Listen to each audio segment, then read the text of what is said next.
করে, আমার সাথে কানেক্ট করো, 1 to 1, brain to brain, eye to eye, eye contact করো আমার সাথে, তাকাও, কষ্ট হলো আমার দিকে তাকাও, আওয়াজ করা যাবে না, আমার দিকে তাকাও। প্রিয় ভাইয়েরা, হিউম্যান রিসোর্স ডেভেলপমেন্টের ব্যাপারে কিছু কথা বলবো। এই যে আমাদের বিশাল জনসংখ্যা, এই জনসংখ্যাকে কি করে জনসম্পদে রূপান্তরিত করা যায় এ ব্যাপারে কথা বলবো। আমি সূরাতু বনী ইসরাইলের 70 নম্বর আয়াত তেলাওয়াত করেছি। এই আয়াতের আলোকে কিছু কথা আমি আপনাদের সামনে বলবো। আল্লাহ তাআলা ইরশাদ করছেন, ওয়ালাকাদ কাররামনা বনী আদম ওয়া হামালনাহুম ফিল বাররি ওয়াল বাহরি ওয়া রাযাকনাহুম মিনাত তাইয়্যিবাত ওয়া ফাদ্দালনাহুম আলা কাসীরিম মিম্মান খালাকনা তাফদীলা। পড়েন আল্লাহু আকবার। রব্বুল আলামিন বলেন, ওয়ালাকাদ কাররামনা বনী আদম, আমি বনী আদমকে সম্মানিত করেছি, বনী আদমকে মর্যাদা দিয়েছি। ওয়া হামালনাহুম ফিল বাররি ওয়াল বাহর, বনী আদমকে জলে স্থলে, স্থলে এবং সমুদ্রে চলাচলের বাহন দিয়েছি। ওয়া রাযাকনাহুম মিনাত তাইয়্যিবাত, তাদেরকে পবিত্র রিজিকের বন্দোবস্ত করেছি। ওয়া ফাদ্দালনাহুম আলা কাসীরিম মিম্মান খালাকনা তাফদীলা, আর আমি আল্লাহ যাদেরকে সৃষ্টি করেছি তাদের মধ্য থেকে বনী আদমকে আমি শ্রেষ্ঠ বানিয়েছি। আমরা শ্রেষ্ঠ, আমরা আশরাফুল মাখলুকাত। আমরা কি এই যে এমনি চিল্লাচিল্লি করে জিজ্ঞেস করলে বলে না, আমরা আশরাফুল মাখলুকাত। আমরা কি শ্রেষ্ঠ, সবার চেয়ে সেরা। আমাদের মতো করে আল্লাহ কাউকে বানায় নাই। দুই পায়ে ভর করে শির দ্বারা এরকম স্ট্যান্ড রেখে মাথা উঁচু করে দাঁড়াতে পারে এরকম কোন প্রাণী পৃথিবীতে আছে? এজন্য আল্লাহ বলেন, ওয়ালাকাদ কাররামনা বনী আদম, আমি বনী আদমকে সম্মানিত করেছি, তাদেরকে আমি মর্যাদা দিয়েছি। তাদেরকে আমি যত মর্যাদা দিয়েছি আমার কোন সৃষ্টিকে এত মর্যাদা দেই নাই। পড়েন সুবহানাল্লাহ। I have dignified the status of the sons of Adam. আদমের সব সন্তানের মর্যাদা আমি বাড়িয়েছি। আল্লাহ এখানে বলেননি ওয়ালাকাদ কাররামনাল মুমিনিন, আমি মুমিনের মর্যাদা বাড়িয়েছি, বলেছেন? আল্লাহ এখানে বলেন নাই ওয়ালাকাদ কাররামনাল মুসলিমিন, আমি মুসলিমের মর্যাদা বাড়িয়েছি। আল্লাহ বলেছেন ওয়ালাকাদ কাররামনা বনী আদম, আমি বনী আদমের সম্মান বাড়িয়েছি। হোক সে মুমিন কিংবা কাফের, মুসলিম কিংবা মুশরিক, আস্তিক কিংবা নাস্তিক, আরব কিংবা অনারব, যেই হোক না কেন আদম সন্তান সবগুলার মর্যাদা বাড়ায় দিয়েছে কে? সবার মর্যাদা আল্লাহ বাড়িয়েছে। মানুষ হিসেবে মর্যাদা। বিশ্বনবী সাল্লাল্লাহু আলাইহি ওয়াসাল্লাম ইহুদির লাশ দেখে দাঁড়িয়ে গেলেন। কার লাশ? আমার যশোরের ভাইয়েরা আওয়াজ করে বলুন, কার লাশ? ইহুদির লাশ দেখে দাঁড়ায় গেলেন। সাহাবারা বললেন, ইয়া রাসূলুল্লাহ, আপনি দাঁড়ালেন যে, এটা তো ইহুদির লাশ। বিশ্বনবী বললেন, আওয়ালাইসাত নাফসান, এটা কি মানুষ নয়? এটা হোক ইহুদি হোক খ্রিস্টান, এটা তো মানুষ। আমি মানুষ দেখে দাঁড়িয়েছি। আই স্যালিউট দ্য হিউম্যানিটি, আমি মানবতাকে সম্মান করেছি। পড়েন সুবহানাল্লাহ। তাহলে এই জমিনে মানুষের মর্যাদা বেশি, হোক আস্তিক হোক নাস্তিক, হোক মুমিন কিংবা কাফের। আদমের সন্তান হলে, মানুষ হলেই তার মর্যাদা বাড়িয়েছে কে? আমার কলিজার টুকরা যশোরের ভাইয়েরা, মানুষের মর্যাদা আল্লাহ এত বাড়িয়েছেন, মানুষ জীবিত থাকলেও যেমনি মর্যাদাবান, মরে গেলেও মর্যাদাবান। সুবহানাল্লাহ পড়েন। মানুষ মরে গেলে এই ডেড বডিটা কি হয়? পচে যায়, গলে যায়, মাটির সাথে মিশে যায়। তাই বলে আপনি ডেড বডির সাথে যাচ্ছে তাই করতে পারবেন না। পারবেন? কেউ যদি অন্যায় করে তাকে যদি আপনি শাস্তির আওতায় আনেন, যা মনে চায় করতে পারবেন না। তারা আগুন দিয়ে পোড়াতে পারবেন না, নাক কাটতে পারবেন না, কান কাটতে পারবেন না, অঙ্গ বিকৃতি করতে পারবেন না। কারণ মানব জাতির মর্যাদা স্বয়ং দিয়েছে কে? ডেড বডি পচে যাবে, গলে যাবে। তারপর ইসলাম বলে, না খবরদার, এই মরা লাশটারও একটা মর্যাদা আছে না নাই? ইসলাম বলে এই লাশটা গলে যাবে, পচে যাবে, কিন্তু এটার অমর্যাদা করো না। কর্পূর দিয়ে, খেজুর পাতা দিয়ে, এটাকে ওয়ার্ম ওয়াটার দিয়ে, গরম পানি দিয়ে ধৌত করো। সাদা শুভ্র ধবধবে কাপড় দিয়ে লাশটাকে তুমি কাভার করো। তারপরে খাটিয়ার মধ্যে লাশটাকে রেখে বিশাল একটা প্রোগ্রাম করো, একটা ফিউনারাল প্রোগ্রাম করো। ওই প্রোগ্রামের ডানে বায়ে পেছনে লাশটারে রাখলে হবে না, প্রোগ্রামের একেবারে সামনটাতে তুমি লাশটাকে রাখো। সুবহানাল্লাহ। একটা ফিউনারাল প্রোগ্রাম করতে হবে, তাকে শেষ বিদায় জানাতে হবে, যেটাকে আমরা জানাজা বলি। কি বলি? জানাজা মানে মাইয়েতের জন্য দোয়া, তার জন্য দোয়া করা হয়, তাকে একটা সিস্টেমেটিক অর্ডারে কবরে রাখা হয়, সুন্দরভাবে সেটাকে কবরস্থ করা হয়, মাটি দেয়া হয়, পানি দেয়া হয়। তার মানে মরে গেলেও মানুষের সম্মান বাড়ায় দিয়েছে কে? এজন্য আল্লাহ বললেন ওয়ালাকাদ কাররামনা বানি আদম, বনি আদমের সম্মান মর্যাদা আমি আল্লাহ বাড়িয়ে দিয়েছি। মানুষের সম্মানে তুমি কখনো আঘাত করো না, ঠিক কিনা? তাহলে ভাই, প্রথম মেসেজ হচ্ছে the first and foremost message tonight to the people of জাসর। আল্লাহ বলেন I have dignified the status of son of Adam. আমি বনি আদম সবার মর্যাদা বাড়িয়ে দিয়েছি, হোক আস্তিক নাস্তিক, হোক কাফের কিংবা মুশরিক, তার মর্যাদা বাড়াই দিছে কে? যখন বন্যা হয় আমরা ত্রাণ নিয়ে যাই, আমরা শুধু মুসলমানদেরকে ত্রাণ দেই নাকি? হ্যাঁ, আমরা মুসলমানকেও দেই, অমুসলমানকেও দেই, হিন্দুকেও দেই, বৌদ্ধকেও দেই। যেখানেই মানবতা বিপন্ন সেখানে ইসলামের হেল্পিং হ্যান্ড আছে না নাই? সুবহানাল্লাহ, কি দিন আমরা পেয়েছি, কি বিধান আমরা পেয়েছি। ওয়ালাকাদ কাররামনা বানি আদম, আমি বনি আদমকে সম্মানিত করেছি। এরপর আল্লাহ বললেন ওয়া হামালনাহুম ফিল বাররি ওয়াল বাহর, মানুষকে স্থলে এবং সমুদ্রে চলাচলের বাহন আমি দিয়েছি। স্থলে কিভাবে চলবে, জলে কিভাবে চলবে, এই বাহনের ব্যবস্থা করেছে কে? এই জেনজি, এই স্যামড়া, ইরাম করতেছ কিসের জন্য? হ্যাঁ, ইরাম করলে চলবি? হ্যাঁ, বস বস বস বস, আওয়াজ করতেছো কেন? দিবানা, কথা বলতে দিবানা আমাকে? তো এইটা বুঝি তোমাদের ভালোবাসার নমুনা? তোমাদের ভালোবাসার কারণে যদি আমি কোথাও দাঁড়াতেই না পারি, কোথাও বসতে না পারি, কোথাও দুটা কথা বলতে না পারি, এই ভালোবাসা দিয়ে কি হবে আমার? বরং ঘামতে ঘামতে ঘর্মাক্ত হব, রক্তাক্ত হব। কিন্তু সেন্ট্রাল থেকে, সেন্ট্রালি যে ইনস্ট্রাকশন আসবে, সেই ইনস্ট্রাকশনের এক চুল আমরা ডানে বায়ে যাব না। এইটা গণজাগরণের জন্য এইটা দরকার, ইসলামী বিপ্লবের জন্য এইটা দরকার। তো আধা ঘন্টা ধরে যদি তোমাদেরকে থামানোই না যায়, এই লস্কর দিয়ে আমি কি করব? আল্লাহর ওয়াস্তে নো নো নো স্লোগান, চুপচাপ একেবারে আমার দিকে তাকাও। আল্লাহ বললেন ওয়া হামালনাহুম ফিল বাররি ওয়াল বাহর, জলে স্থলে আমি চলাচলের যানবাহনের ব্যবস্থা করেছি। আমরা স্থলে ঘোড়ার উপরে চড়ি, উটের উপরে চড়ি, গাড়ির উপরে চড়ি। এই যে গাড়ির ইঞ্জিন বানাইছি আমরা, এটার মেধা দিয়েছে কে? আবার সাগরের মধ্যে আমরা নৌযান, জলযান, বড় বড় জাহাজ দিয়ে এক মহাদেশ থেকে আরেক মহাদেশ যাই, এক দেশ থেকে মালামালগুলো আরেক দেশে পাঠাই। সাগরের ভেতরে নৌকাগুলোরে ধরে রাখলো কে? ওয়াল ফুলকিল্লাতী তাজরি ফিল বাহরি বিমা ইয়ানফাউন নাস, মানুষের উপকার আছে এরকম সরঞ্জামাদি নিয়ে সাগরের উপরে বিশাল বিশাল জলযানগুলো চলে। এগুলো ডুবে যায় না, কাত হয়ে যায় না, পড়ে যায় না। এগুলোকে স্থিতিস্থাপকতাকে ঠিক করে রাখলো কে? আপনারা জাহাজ দেখেছেন? জাহাজ, হ্যাঁ, বাড়ি চট্টগ্রাম হইলে দেখতে পারতেন। দেখছেন? বিশাল বিশাল জাহাজ, বিশাল জাহাজ মালামাল নিয়ে এক মহাদেশ থেকে আরেক মহাদেশে যায়। গত মাসে আমার জাপান সফর ছিল। এই যে বাংলাদেশে যে গাড়িগুলো চালান, বেশিরভাগ গাড়ি আসে কিন্তু জাপান থেকে। হাজার হাজার গাড়ি একটা জাহাজ বহন করতে পারে, হাজার হাজার গাড়ি। এটারে সাগরের মধ্যে ভাসাইলো কে? সবাই বলুন, ভাসালো কে?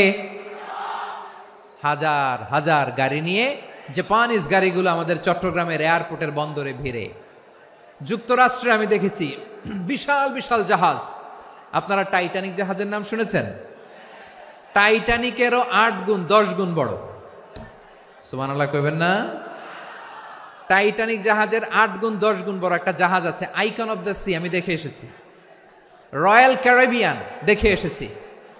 সাগরের সামনে জেটিতে যখন দাঁড়ালাম, জাহাজটা যখন যায়, আমার মনে হচ্ছে একটা শহর, গোটা শহর, the entire city is floating on the water.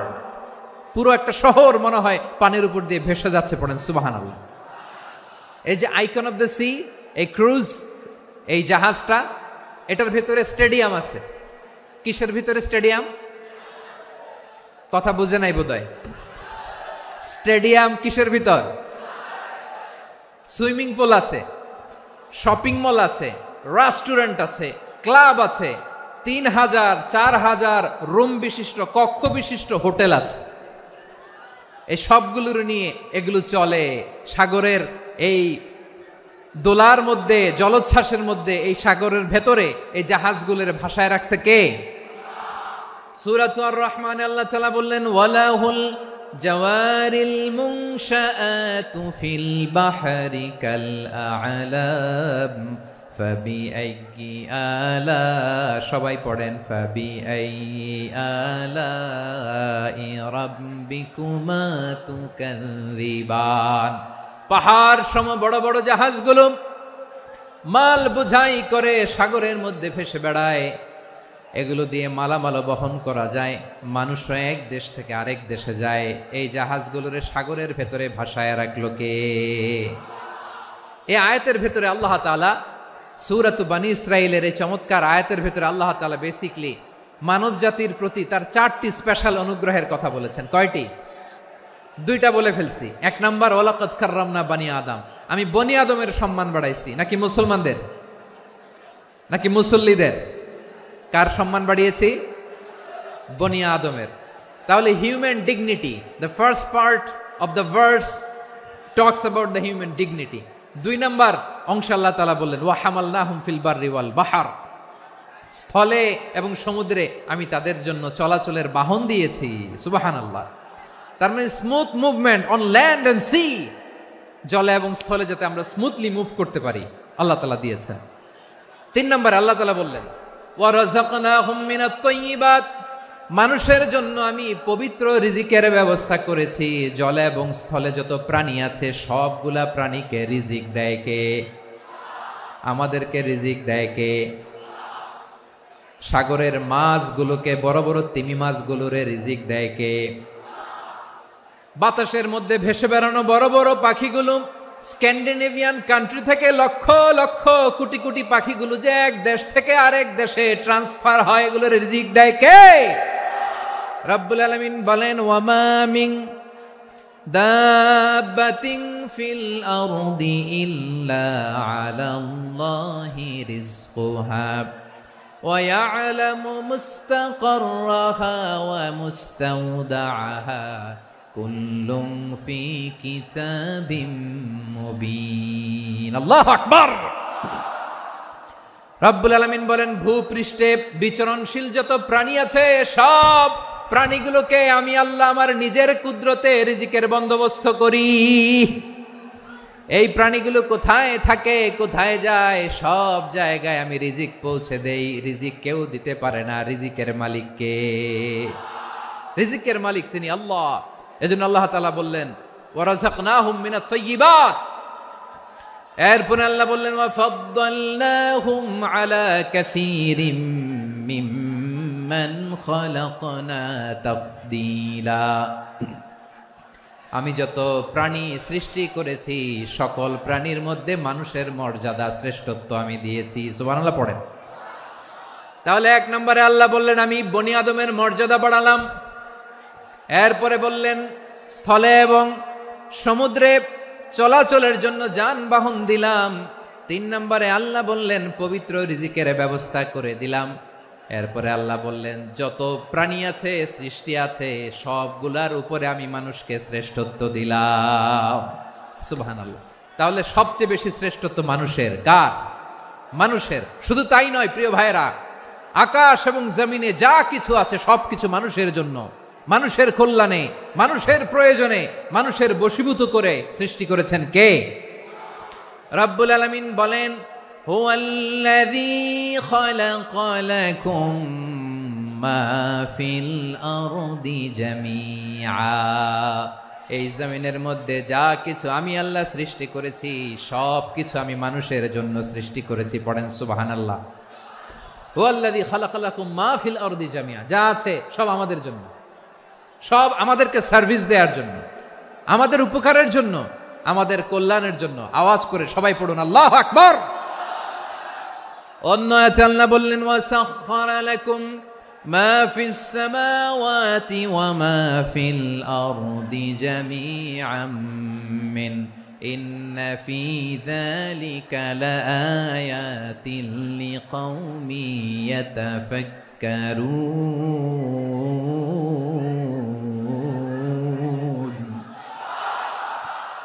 প্রথমে আল্লাহ বললেন জমিনে যা আছে সব তোমাদের কল্যাণে আমি সৃষ্টি করলাম।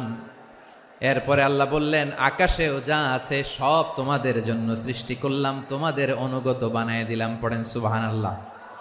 মানুষের কি ব্রেইন দেখেন, মানুষ জমিন ছেড়ে আকাশে চলে যায়। পাখি দেখে মানুষের শখ হলো পাখি যেহেতু উঠতে পারে আমরাও পারবো। অরবিল রাইট, উইলবার রাইট, দুই ভাই মিলে আঁকাঝোঁকা করতে করতে করতে করতে প্লেন বানায় ফেললো। কোন সুবহানাল্লাহ। এখন পাখিও ওরে, আমরাও ওরি। এরপরেই মানুষের কৌতূহল থামে না এখানে। মানুষ চলে গিয়েছে চাঁদে। কোথায় গেছে? এখন কিন্তু চাঁদে জমি বিক্রি হয় জানেন। পৃথিবী নিয়ে মারামারি শেষ। রাশিয়া আমেরিকা এখন ধরছে চাঁদ আর মঙ্গল গ্রহ। এখন চাঁদে জমি বিক্রি হয়, মঙ্গলে জমি বিক্রি হয়। এই চাঁদ, মঙ্গল, বৃহস্পতি, শনি সব আল্লাহ তাআলা আমাদের জন্য বানিয়েছেন। সুবহানাল্লাহ পড়েন। মানুষ সাগরের উপরে চড়ে, শূন্যে ভেসে বেড়ায়, পাহাড় কেটে সুড়ঙ্গ বানায়, টানেল বানায়। মানুষ ব্রডব্যান্ডের লাইন নিয়ে যায় সাগরের ভেতর দিয়ে, এক দেশ থেকে আরেক দেশে, এক মহাদেশ থেকে আরেক মহাদেশে। সুবহানাল্লাহ পড়েন। তার মানে গোটা বিশ্বের সব কিছুর উপরে control, superiority over all creatures, সব কিছুর উপর কন্ট্রোল, মনিটরিং, নিয়ন্ত্রণ, এটা প্রতিষ্ঠা করে দিয়েছে কে? এজন্যই মানুষের শ্রেষ্ঠত্ব। ওয়ালাকাদ কাররামনা বানি আদম, আমি বনি আদমের সম্মান বাড়িয়েছি, মর্যাদা আমি বাড়িয়ে দিয়েছি। এই কারণে, কারণ মানুষ সবকিছুর উপর নিয়ন্ত্রণ নিতে পারে। মানুষকে নিয়ে এই কোরআনের সব আলোচনা, মানুষকে নিয়ে এই কোরআনের সব।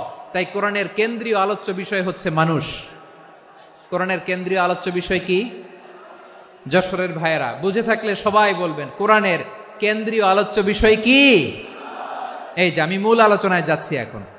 কেন মানুষ কোরআনের কেন্দ্রীয় আলোচ্য বিষয়? এই যে ভাইয়েরা, এই যে হাত জোর করে, এই যে Jessore Gen Z, the smart people of Jessore, হাত জোর করে বলতেছে, হাত জোর করে তোদের কাছে আল্লাহর দোহাই লাগে, স্টপ স্টপ।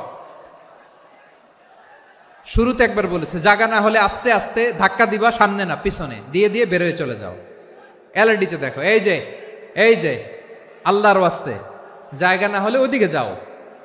কোরআনের মাহফিলে বিশৃঙ্খলা, এটা কাফিরদের আলামত। কাফিররা শীষ দিত, শীষ। বিশ্বনবী কোরআনের তাফসির করলে কাফিররা শীষ দিত আর ক্ল্যাপিং করত, হুইসেল এন্ড ক্ল্যাপিং। তো আমরা কি এখানে বিশৃঙ্খলা করতে আসছি? তো বারবার থামানো লাগে কেন? কোনো আওয়াজ হবে না, বললাম তো স্টপ। আওয়াজ করে বলুন কোরআনের কেন্দ্রীয় আলোচ্য বিষয় কি? সবাই বলেননি। এতগুলো মানুষ উত্তর দিলে এতটুকু আওয়াজ হয়, অন্তত আমি বিশ্বাস করি না। যশোর আওয়াজ করে বলো কোরআনের কেন্দ্রীয় আলোচ্য বিষয় কি? মানুষ। এই মানুষ কোরআনের কেন্দ্রীয় আলোচ্য বিষয়। মানুষকে আল্লাহ স্বাধীনতা দিয়েছেন। ফামান শাআ ফালইউমিন ওয়া মান শাআ ফালইয়াকফুর। চাইলে মুমিন হতে পারো, চাইলে কাফের হতে পারো, তোমার ইচ্ছা। তবে জেনে রাখো মুমিন হলে পাবা জান্নাত, কাফির হলে পাবা জাহান্নাম। নাও দ্য ডিসিশন ইজ ইয়ার্স। সিদ্ধান্ত তোমার, জান্নাতে যাবা না জাহান্নামে যাবা। যশোরের ভাইয়ের আওয়াজ করে বলুন কই যেতে চান, জান্নাতে না জাহান্নামে? ডান দিকে না বাম দিকে? ডানপন্থী না বামপন্থী? চিল্লা চিল্লি না চুপচাপ? চুপচাপ কয়ে আবার চিল্লাচিল্লি শুরু করে দিচ্ছে। মাশাআল্লাহ। তাহলে কোরআনের কেন্দ্রীয় আলোচ্য বিষয় মানুষ। আমার সাথে থাকতে হবে, তোমাদেরকে নিয়ে আমি আলোচনা শেষ পর্যন্ত যাব। অনেক গুরুত্বপূর্ণ কথা বাকি আছে, আমাকে সহযোগিতা করতে হবে। মাশাআল্লাহ, এই তো ঠান্ডা হয়েছে। হ্যাঁ ঠিক আছে ঠিক আছে ঠিক আছে। মানুষকে আল্লাহ এত স্বাধীনতা দিয়েছেন, মানুষ চাইলে অনেক ভালো হইতে পারে। ভালোর রাস্তাও খোলা, খারাপ হওয়ার রাস্তাও খোলা। ভালো হইলে মানুষ অনেক ভালো, খারাপ হইলে অনেক খারাপ। ভালো হইলে সবচেয়ে ভালো, খারাপ হইলে সবচেয়ে খারাপ। এজন্য সিদ্ধান্ত আপনাকে নিতে হবে। আল্লাহ তাআলা বলছেন লাকাদ খালাকনাল ইনসানা ফি আহসানি তাকওয়িম সুম্মা সুম্মা রাদাদনাহু আসফালা সাফিলিন। আমি মানুষকে অনেক সুন্দর অবয়বে, সুন্দর আকৃতিতে সৃষ্টি করেছি। তার শুধু চেহারার ডিজাইনটাই সুন্দর নয়, তার ব্রেনটা বড্ড সুন্দর, তার মানসিকতা বড্ড সুন্দর, তার সৃজনশীলতা বড্ড সুন্দর। পড়েন সুবহানাল্লাহ। আমাদের চেহারা, অবয়ব, ডিজাইন যে সুন্দর তা না, আমাদের ব্রেনটা অনেক সফিস্টিকেটেড ব্রেন, অনেক সফিস্টিকেটেড। এই 1.5 কেজি ব্রেন ইউজ করে মানুষ গোটা বিশ্বে সভ্যতা বিনির্মাণ করেছে, ঠিক কিনা? এই ব্রেন আল্লাহ তাআলা আমাকে দিয়েছে। এটারে কাজে লাগালে, আপনার 6 সেন্স কাজে লাগালে আপনি অনন্য মানুষ হয়ে উঠবেন, মহামানবে রূপান্তরিত হবেন। মানুষ হতে পারে, চাইলেই মহামানব হতে পারে। আবার যদি মানুষ চায় খারাপও হতে পারে। আল্লাহ বললেন শুধু ভালোই না, ভালো হতে চাইলে অনেক ভালো তুমি হতে পারো, আবার খারাপ হতে চাইলে অনেক খারাপ তুমি হতে পারো। সুম্মা রাদাদনাহু আসফালা সাফিলিন।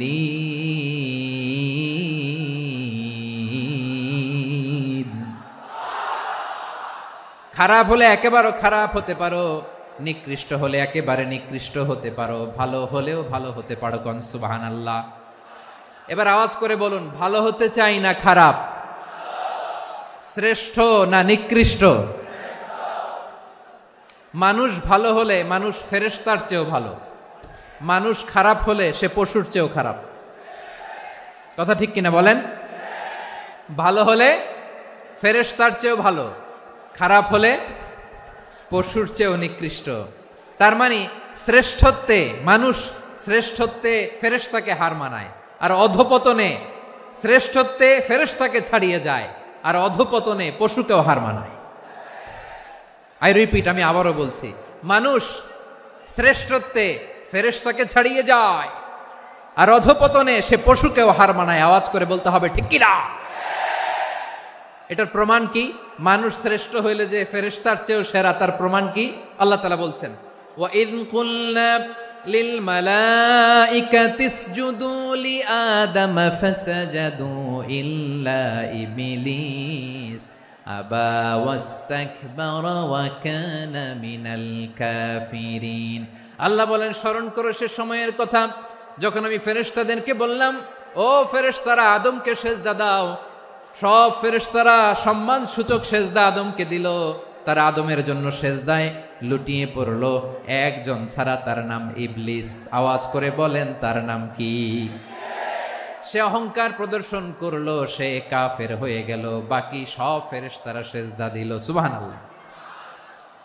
আবার আদম আলাইহিস সালামকে আল্লাহ জিজ্ঞেস করলেন, সব বলে দিল উত্তর, কিন্তু ফেরেশতাদেরকে একই প্রশ্ন জিজ্ঞেস করলেন, তারা উত্তর করতে পারে নাই। তার মানে এর মধ্য দিয়ে প্রমাণিত হয়, মানুষ ভালো হলে ফেরেশতার চেয়েও ভালো, ফেরেশতার চেয়েও মানুষের মর্যাদা বাড়িয়ে দিয়েছে কে? সব নূরের ফেরেশতা যখন মাটির আদমকে সেজদা দেয়, এটা প্রমাণ করে ফেরেশতার চেয়েও মানুষের মর্যাদা বাড়িয়ে দিয়েছে কে? তুমি মাটির আদমকে প্রথম সৃষ্টি করিয়া ঘোষণা করিয়া দিলে শ্রেষ্ঠ বলিয়া, তাই তো নূরের ফেরেশতা করে আদমকে সেজদা। ঠিক কিনা বলেন? তাই তো নূরের ফেরেশতা করে আদমকে সেজদা। সবার চেয়ে সম্মান দিলে মাটির আদমকে। আল্লাহু আল্লাহু তুমি জাল্লে জালালুহু, শেষ করা তো যায় না গে তোমার গুণগান। পড়েন না? পড়েন। আল্লাহু আল্লাহু তুমি জাল্লে জালালুহু, শেষ করা তো যায় না গে তোমার গুণগান। আল্লাহু আল্লাহু আল্লাহু আকবার। আদমের মর্যাদা বেশি, মানুষের মর্যাদা বেশি, মানুষ শ্রেষ্ঠ, তার প্রমাণ নূরের ফেরেশতা মাটির আদমকে সেজদা করে। আওয়াজ করে বলেন ঠিক কিনা? তাহলে মানুষ ভালো হলে ফেরেশতার চেয়ে ভালো। আবার মানুষ যদি খারাপ হয়, সে পশুর চেয়েও খারাপ, অধপতনে পশুত্বকে হার মানায়। তার প্রমাণ, তার প্রমাণ কি? তার প্রমাণ হচ্ছে, যশোরের ভাইরা দেখবেন পত্রিকায় নিউজ পেপারে মাঝে মাঝে এরকম দেখা যায়, এক মানুষ আরেক মানুষকে হত্যা করে 20 টুকরা করে বস্তার ভেতরে ভরেছে। আপনারা এই নিউজ পড়েন নাই না? দেখেন নাই? দেখছেন? মানুষ মানুষকে হত্যা করে কয় টুকরা? জোরে বলেন। এখানেই ক্ষান্ত হয় না, আবার কোথায় ঘটছে? বস্তার ভেতরে। আচ্ছা, বুঝে থাকলে আওয়াজ করে বলেন, কোনদিন শুনছেন একটা হাতি আর একটা হাতিকে হত্যা করে 20 টুকরা করছে, এরপরে বস্তার ভিতরে ভরছে? হয়েছে? তাহলে দেখেন, মানুষ যদি খারাপ হয় সে পশুকেও হার মানায়। চিল্লায় বলো ঠিক কিনা? এমনও দুশ্চরিত্র মানুষ আছে যার যার নজর থেকে 6 মাসের ছোট্ট মেয়ে থেকে শুরু করে 80 বছরের বৃদ্ধারাও নিরাপদ নয়। পশুকেও হার মানে। মানুষের ঘর জ্বালিয়ে পুড়ে মেসাকার করে দেয়, জনপদের পর জনপদ জ্বালায় দেয়, এরকম আছে না নাই? তাহলে আমরা বুঝলাম মানুষ ভালো হলে অনেক ভালো, খারাপ হলে অনেক খারাপ। ও আমার কলিজার টুকরা যশোরের ভাইয়েরা, আসুন না 3 দিন ব্যাপী এই তাফসিরুল কোরআনের ঐতিহাসিক প্রোগ্রাম থেকে আমরা সিদ্ধান্ত নেই, আমরা ভালো মানুষ হব নাকি খারাপ মানুষ হব? কলিজা থেকে, প্রাণ থেকে আওয়াজ করে সবাই বলুন, ভালো মানুষ নাকি খারাপ মানুষ? ভালো মানুষ হইতে হবে। ভালো মানুষ যারা জগৎটাকে এনলাইটেন করবে, যারা সত্যের বীর সেনানী হয়ে দাঁড়াবে, যারা সত্যের পক্ষে কথা বলবে, যারা জালিমের মসনদকে ভেঙে খান খান করে দেবে, এরকম হওয়ার দরকার আছে না নাই? এরকম ভালো মানুষ আমরা হতে চাই কি চাই না? মানুষকে যত্ন নিলে মানুষ যে কত ভালো হয় আপনি কল্পনাও করতে পারবেন না। এই যে আপনাদের যশোরে যে ভালো ছেলেগুলো আছে, যে ভালো তরুণগুলো আছে, যে যুবকগুলো আছে, যে ভালো আলেমরা আছে, ভালো নেতারা আছে, সবাই যদি তাদের মতো হতো, পুরো যশোরটা একটা জান্নাতের টুকরা হয়ে যেত। আওয়াজ করে বলেন ঠিক কিনা? মানুষকে নার্চারিং করলে, মানুষকে পলিশ করলে, মানুষকে গ্রুমিং করলে, মানুষকে সঠিক তারবিয়া দিলে মানুষ অনন্য হয়ে ওঠে। প্রতিটি মানুষ অনন্য। আমি অনন্য, আপনি অনন্য, আমরা সবাই অনন্য। সুবহানাল্লাহ বলেন। মানুষকে আল্লাহ তাআলা দিয়েছেন অসীম ক্ষমতা, অসীম ক্ষমতা। সুবহানাল্লাহ। একটা মানুষ পারে না এমন কিছু নাই, একটা মানুষ পারে না এমন কিছু নাই। বিশ্বাস করতে হবে, মানুষ যা কল্পনা করতে পারে ওইটা মানুষ করে দেখাতে পারে। যশোরের ভাইয়ের, আই রিপিট, আমি আবারও বলছি, এই চিল্লাচিল্লি করলে আমার এই গুরুত্বপূর্ণ কথা তোমরা মিস করবা। কপাল পড়া হয়েও না, আওয়াজ করে কপাল পড়া হবে না। আমার দিকে তাকাও। মানুষ যা কল্পনা করতে পারে সেটা মানুষ করে দেখাতে পারে। তুমি তোমার কল্পনার রাজ্যকে সাজাও, তোমাকে হারাতে পারে এমন কোন শক্তি আল্লাহর জমিনে নাই। তোমার কি শক্তি, কি সম্ভাবনা তুমি জানোই না মিয়া। তুমি এদিকে তাকাও কেন? তোমার রাস্তা তো ওই দূরে। তুমি কোথায় যাবে, আল্লাহ তোমার টেনে কোথায় নিয়ে যাবে তুমি কিছুই জানো না। প্ল্যান বিগ, ড্রিম বিগ, কল্পনার শক্তিকে বড় করো। মানুষ যা কল্পনা করতে পারে মানুষ তা করে দেখাতে পারে। মানুষের কাছে অসাধ্য কিছু নাই, মৃত্যু ছাড়া, এক্সেপ্ট ডেথ। মৃত্যু ছাড়া মানুষ সবকিছুকে জয় করতে পারে। মৃত্যু ছাড়া যে কোনো অসাধ্যকে সাধন করার ক্ষমতা মানুষকে দিয়ে দিয়েছে কে? হারার জন্য তোমার জন্মই হয় নাই, তোমার জন্ম হয়েছে জিতার জন্য, বিজয়ের জন্য তোমার জন্ম। মানুষের শুরুটাই হয় বিজয় দিয়ে। যশোর, আওয়াজ করে বলো, মানুষের শুরু হয় কি দিয়ে? আমরা যখন আমার পিতার পৃষ্ঠদেশে ছিলাম, পিতার পৃষ্ঠদেশ থেকে শুক্রাণু যখন মায়ের গর্ভদেশে যেয়ে পড়ে, কতটা শুক্রাণু ভ্রমণ শুরু করে জানো? 20 কোটি শুক্রাণু। একবার সিমেন আউট হলে সেখানে 20 কোটি শুক্রাণু থাকে, ভ্রমণ শুরু করে।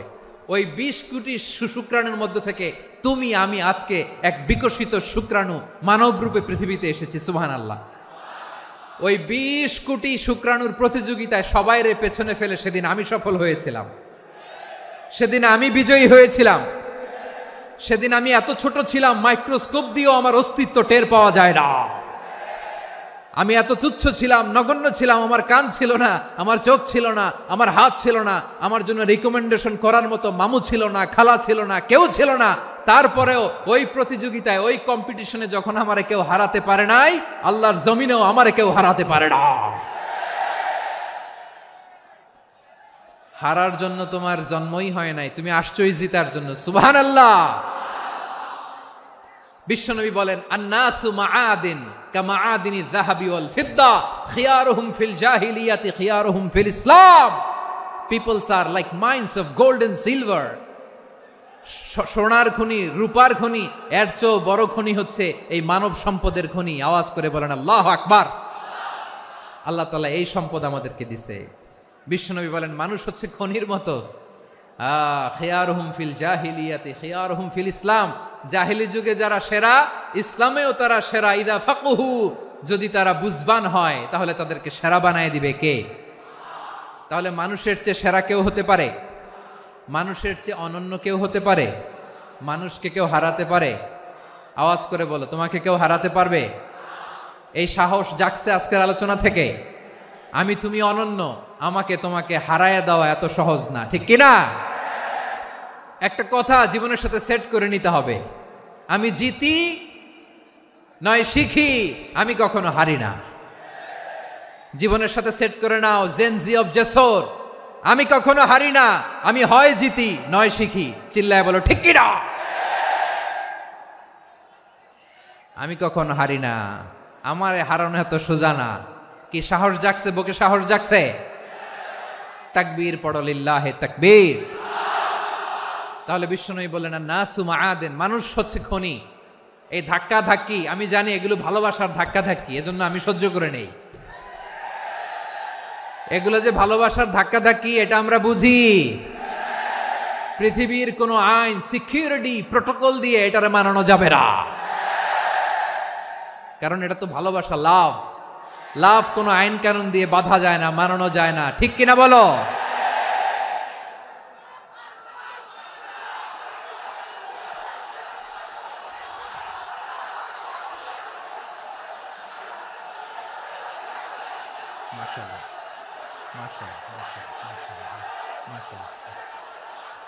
ঠিক আছে, বসুন বসুন বসুন।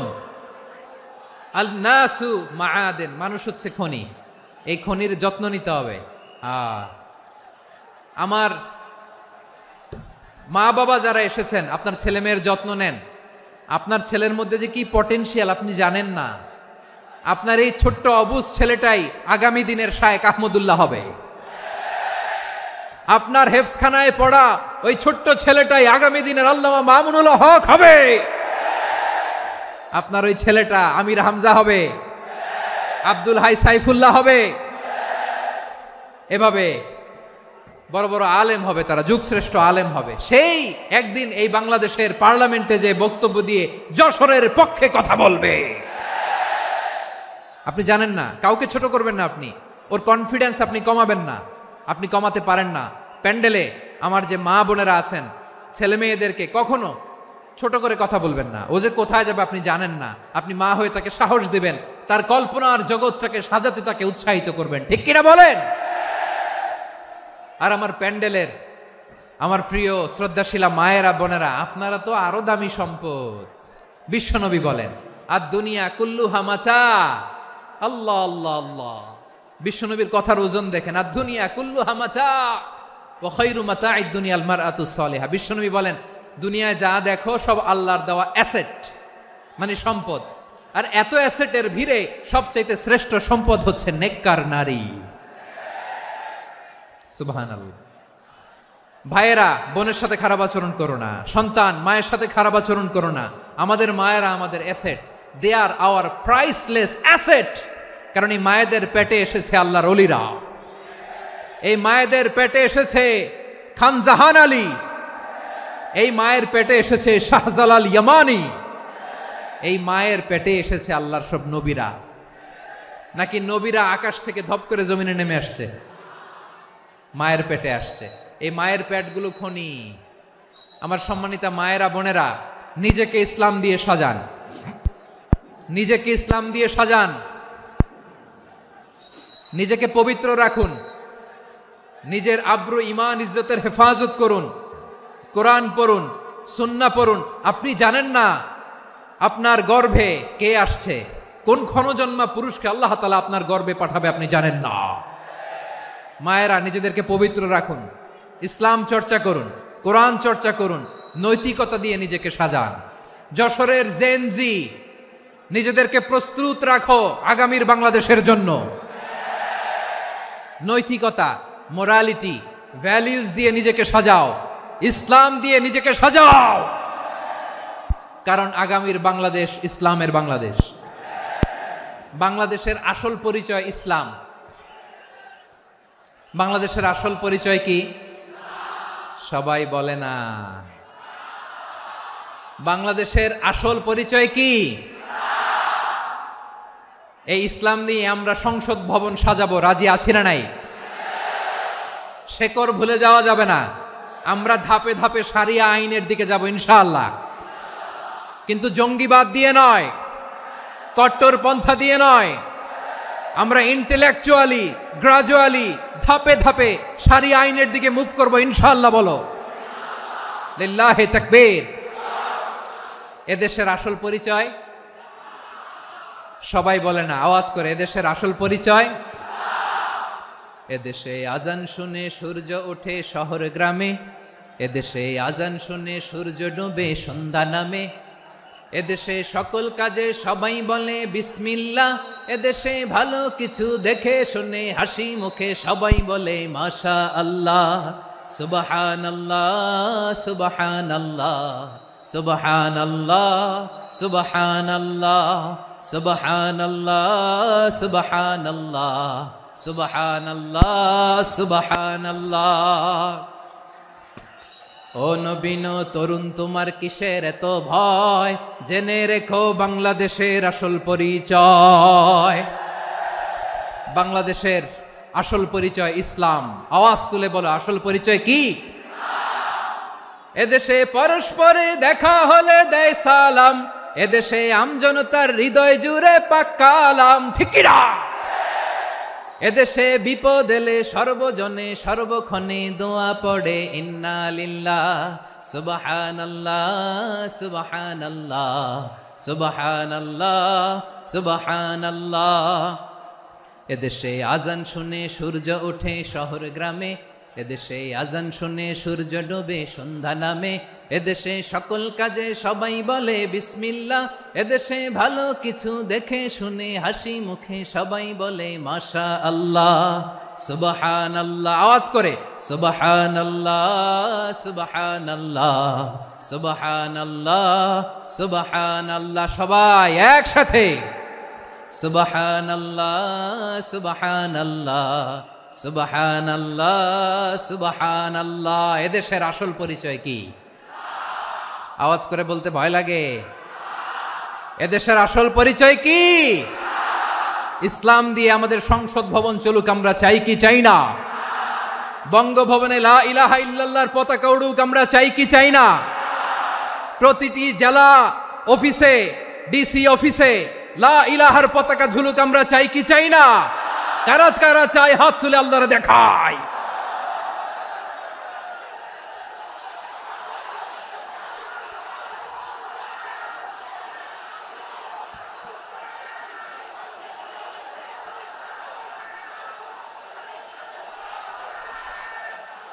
মাশাআল্লাহ মাশাআল্লাহ মাশাআল্লাহ মাশাআল্লাহ। যশোর, আওয়াজ করে বলো, ভালো মানুষ না খারাপ মানুষ?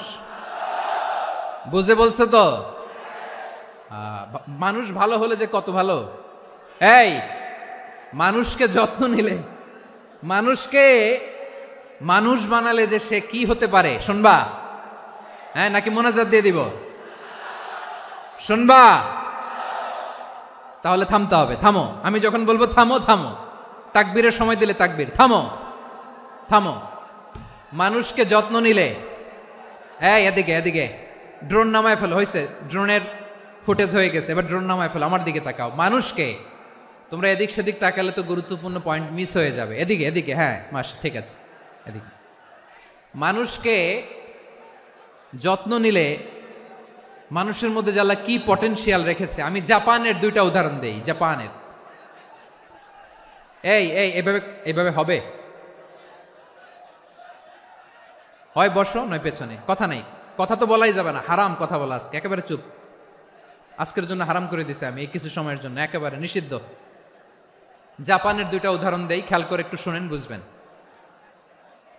আল্লাহ, 2022 সালে জাপানের সাথে জার্মানির খেলা, ফিফা ওয়ার্ল্ড কাপ 2022। এক পক্ষে জাপান, আরেক পক্ষে কোন দেশ? কথা শোনে নাই। এক পক্ষে কোন দেশ, আরেক পক্ষে? সবাই এক পক্ষে, আরেক পক্ষে। ওই খেলায় জিতেছিল জাপান, জিতেছিল 22 সালের এই ফিফা ওয়ার্ল্ড কাপে জাপান ফুটবল খেলায় জিতে as a part of their celebration তারা খেলার পরে পুরো স্টেডিয়ামটারে ক্লিন করে, the fan base of Japan, লক্ষ লক্ষ মানুষ খেলা দেখতে যায়, তো এত ডাস্টবিনও তো নাই, তো যারা ডাস্টবিনে জায়গা পায় নাই তারা এই যে চকলেটের প্যাকেট, পানির বোতল, চিপসের প্যাকেট তারা এদিকে সেদিকে রেখে দিয়েছে। জাপানের ভক্তরা, জাপানের ফলোয়াররা as a part of their celebration তারা খেলার পরে পুরো স্টেডিয়ামের সব ময়লা আবর্জনা ক্লিন করে তারপরে বিদায় নিয়েছে। তাদেরকে কি ক্লিন করার দায়িত্ব দেয়া হয়েছিল? এই যশোর, জাপানের যে ছেলেরা খেলা দেখতে গেছিল ওদেরকে কি ক্লিন করার দায়িত্ব দিছিল? তারা কি স্টেডিয়ামের পরিচ্ছন্নতা কর্মী? তাদের আকল, তাদের সিক্স সেন্স তাদেরকে বলেছে। ছোটবেলা থেকে জাপান গভর্নমেন্ট ওদেরকে এত পরিচ্ছন্নতা শেখায়, ক্লিনলিনেস অ্যাওয়ারনেস ক্যাম্পেইন করায়। ক্লাসে আমি দেখেছি, ক্লাসে নিজের বেঞ্চ নিজে মুছে, ক্লাসের মাঝখানে একটা সময় দেয়, নিজের টেবিল নিজে মুছে, নিজের ক্লাসরুমটা নিজে পরিষ্কার করে, রাস্তাঘাটে একটা ধুলা নাই, ময়লা নাই, একটা টিস্যু নাই। খেলার পরে গোটা বিশ্বকে তাক লাগিয়ে দিয়েছে। জাপানের ফ্যানরা সবার রেখে যাওয়া গার্বেজ, টিস্যু, বোতল পরিষ্কার করে তারপরে স্টেডিয়াম থেকে বিদায় নিয়েছে। আমরা কেন এমন হইতে পারলাম না? আমরা কেন এমন হইতে পারলাম না? জাপানের যারা এগুলো করছে ওদের 3টা করে চোখ না? চোখ তো 3টা, জাপানো লাগো, জাপানো লাগো, হাত তো 4টা, কান তো 6টা। হ্যাঁ, নাকি আমার মতো 2 হাত 2 কানওয়ালা মানুষ? চোখে দেখলে ওটা মানুষ না। চিন্তা করছেন? তার মানে জাপানিজদেরকে যে গ্রুমিং করে শিখানোর মাধ্যমে পরিচ্ছন্ন বানানো গেছে, ওরা যেমনি মানুষ আমরাও মানুষ। আমাদের সন্তানদেরকে শেখালে তারাও পারবে, পারবে কিনা? 2 নম্বর উদাহরণ বলি। চট্টগ্রাম ফেনীতে যারা গিয়েছেন, মেঘনা গোমতী ব্রিজ প্রকল্প নাম শুনছেন? মেঘনা একটা ব্রিজ পার হওয়া লাগে, এই মেঘনা গোমতী, এখানে 3টা ব্রিজ কাঁচপুর সহ, এই 3টা ব্রিজের নির্মাণ কাজ, রেনোভেশনের কাজ দেয়া হয়েছিল জাপানের একটা কোম্পানিকে। কাকে? জাপানের কোম্পানি। নির্মাণ শেষে 738 কোটি টাকা বেঁচে গেছিল, এটা গভর্নমেন্টের হাতে দিয়ে তারা বিদায় নিয়েছে। কত টাকা? 738 কোটি টাকা। যত প্রাক্কলিত ব্যয় নির্ধারণ করা হয়েছে সব টাকা সরকার, তৎকালীন সরকার 2019-এর সরকার, কারা ছিল তো জানেন? এই 2019-এর সরকার তাদেরকে দিয়েছে। তারা রিনোভেশন নির্মাণ শেষে 738 কোটি টাকা অতিরিক্ত বেঁচে গেছিল, এটা আবার গভর্নমেন্টের হাতে বুঝাই দিয়ে তারা বিদায় নিচ্ছে। আমরা কেন এমন হইতে পারলাম না? জাপানের ওরাও মানুষ, আমরাও মানুষ, তার মানে মানুষে মানুষে পার্থক্য আছে না নাই? আচ্ছা, জাপানের 2টা উদাহরণ দিলাম, এবার আমার দেশের 2টা উদাহরণ দিব না? বাংলাদেশের 2টা উদাহরণ দিই। 1 নম্বর উদাহরণ, গত সপ্তাহে আপনারা জানেন কক্সবাজার আমার একটা প্রোগ্রাম ছিল, তো হেলিকপ্টারে গিয়েছিলাম। ফেনী জেলা যখন পার হচ্ছি আমি দেখলাম 3টা উইন্ডমিল। উইন্ডমিল চিনেন তো?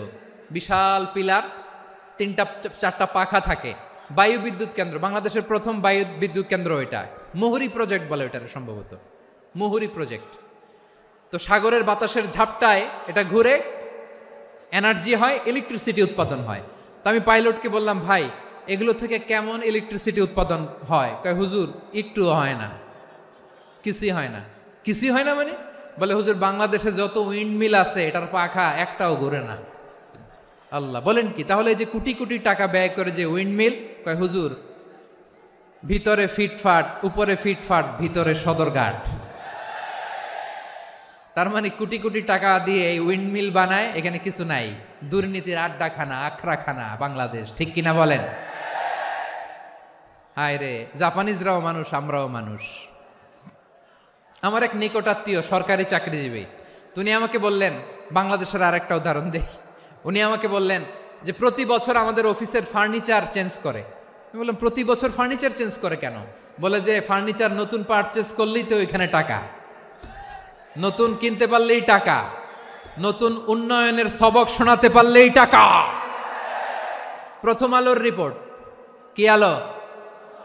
প্রথম আলোর রিপোর্ট, গত 15 বছরে উন্নয়নের নামে লুটপাট হয়েছে প্রায় 3.25 লাখ কোটি টাকা। কার রিপোর্ট? আমাদের বানানো কথা। প্রথম আলোর রিপোর্ট। গত 15 বছরে কারা ছিল জানেন তো? হ্যাঁ, শুধু ওনাদেরকেই দোষ দিয়ে লাভ নাই। স্বাধীনতার পর থেকে শুধু শাসকের হাত বদল হয়েছে, আমরা কিছু পাই নাই, ঠিক কিনা বলেন? শুধু ওনাদের দোষ দিয়ে কি লাভ? একদল খাইছে, আরেক দল খাওয়ার জন্য রেডি হয়ে আছে। আমরা এরকম চাই না।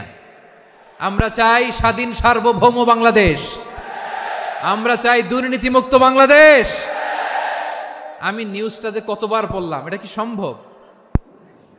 3.25 লাখ কোটি টাকা লুটপাট, মানে লুটপাট করতে করতে এদেশের জনগণকে ফুটপাতে বসায় দিচ্ছে।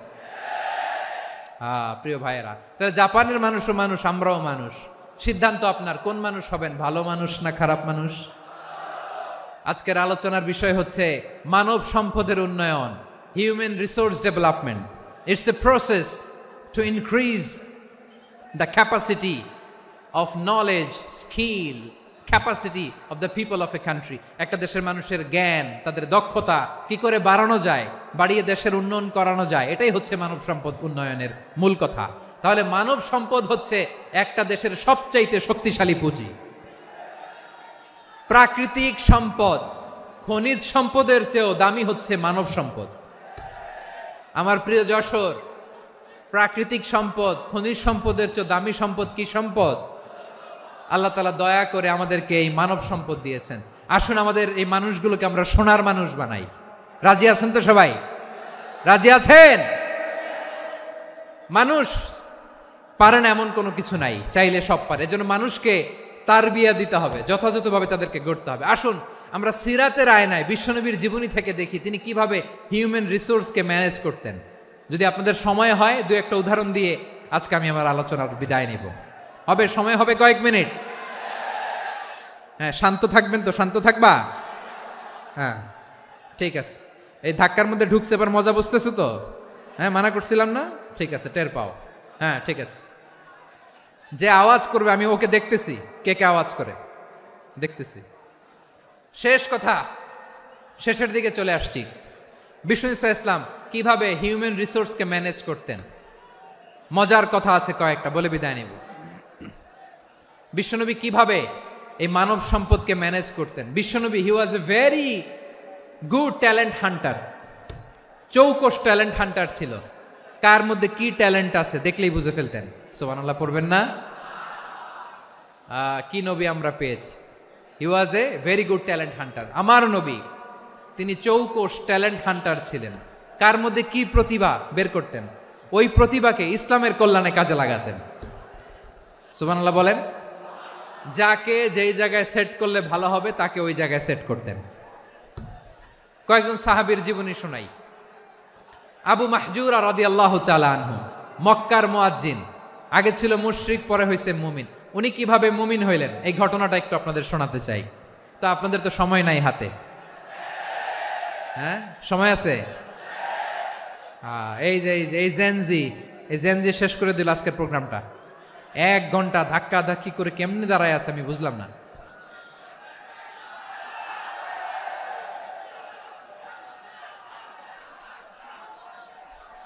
না না, তাকবির না, চুপ করতে হবে। What I need, you stop, just shut up, চুপ। হ্যাঁ, ঠিক আছে, এভাবে। আবু মাহজুরা রাদিয়াল্লাহু তাআলা আনহু কিভাবে মুসলিম হলেন, আওয়াজ করে শুনেন। হুনাইনের যুদ্ধ, 8ম হিজরি। বিষ্ণু ইসলাম হুনাইনের যুদ্ধ শেষে ফিরতেছেন, পথিমধ্যে বেলাল রাদিয়াল্লাহু তাআলা আনহু, এই যে আবার কথা, আই রে আল্লাহ রে, এখানে ধাক্কা ধাক্কি কেন? চলে যাও, পেছনে যাও, যাও পেছনে যাও। কি আজীব তামাশা!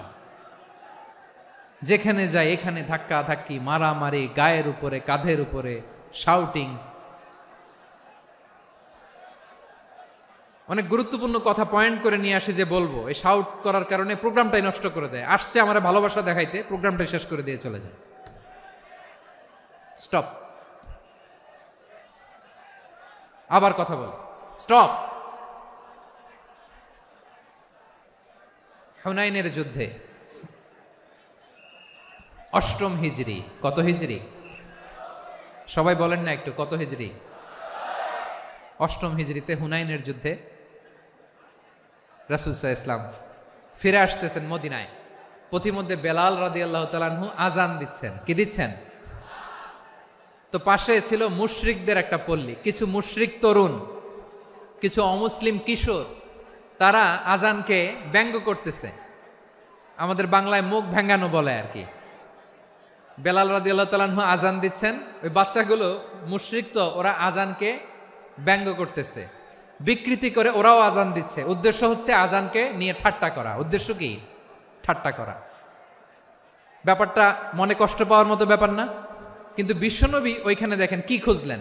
বিশ্বনবী খেয়াল করলেন অমুসলিম কিশোরদের মধ্য থেকে একটা কিশোরের গলাটা বড় দরাজ গলা, কণ্ঠটা বড় সুন্দর। খেয়াল করে দেখলেন যে কিছু কিশোর বেলালের আজানকে ব্যঙ্গ করে, বিকৃতি করে, কিন্তু একজনের কণ্ঠ দেখতে পাচ্ছেন না এত দূরে, কিন্তু কণ্ঠটা বড় সুন্দর, দরাজ গলা। বিশ্বনবী সাহাবীদেরকে বললেন, ধরো এগুলারে, ধরো। সবগুলারে ধরে বিশ্বনবীর সামনে আনা হলো। ওরা হাঁটু গেড়ে বসলো। বিশ্বনবী বললেন, তোমাদের মধ্যে কে যেন ব্যঙ্গ করে আজান দিচ্ছিল, তার গলাটা বড় উঁচু, গলার বেসটা বড় মজবুত, মেলোডিয়াস, সুমধুর কণ্ঠ। কে? আবু মাহজুরা বলে, আমার বন্ধুরা সবাই আমার দিকে আঙ্গুল দেখায়, আমি পড়ে গেছি বিপদে। রাসূল সাল্লাল্লাহু আলাইহি ওয়াসাল্লাম বাকি অমুসলিম তরুণদেরকে ছেড়ে দিলেন, বললেন তোমরা যাও। এবার আবু মাহজুরারে পাইছে। আবু মাহজুরার চুলের মধ্যে হাত দিলেন বিশ্বনবী, মাথায় হাত দিয়ে বললেন, এবার আজান দাও দেখি। আবু মাহজুরা বলে, আমি তো আজান দিতে জানি না, কারণ আমি তো বেলালেরটা শুইনা দিছি, আমার তো মুখস্থ নাই, আমি তো আজান দিতে জানি না। বিশ্বনবী বললেন, জানো না? তাহলে আসো, আমি তোমারে শিখাই দেই। সুবহানাল্লাহ পড়েন। আবু মাহজুরা হাঁটু গেড়ে বসে, বিশ্বনবীর মোবারক হাত আবু মাহজুরার চুলের মধ্যে। বিশ্বনবী আজানের মুআল্লিম আবু মাহজুরাকে বলতেছে, ঠিক আছে তোমারে শিখাই দিচ্ছি, আমি যা যা বলবো আমার সাথে সাথে বলো, পারবা? আবু মাহজুরা বলে, পারবো। বিশ্বনবী আজান দিচ্ছেন মাথায় হাত দিয়ে, আল্লাহু আকবার, আল্লাহু আকবার। আবু মাহজুরা এই বাক্যটা পড়লেন। বিশ্বনবী দ্বিতীয় বাক্য পড়তে আরম্ভ করলেন, আল্লাহু আকবার, আল্লাহু আকবার। আবু মাহজুরা এই বাক্যটা বললেন। বিশ্বনবী আবু মাহজুরার মাথার মধ্যে হাত দিয়ে তৃতীয় বাক্য পড়লেন, আশহাদু আল্লা ইলাহা ইল্লাল্লাহ,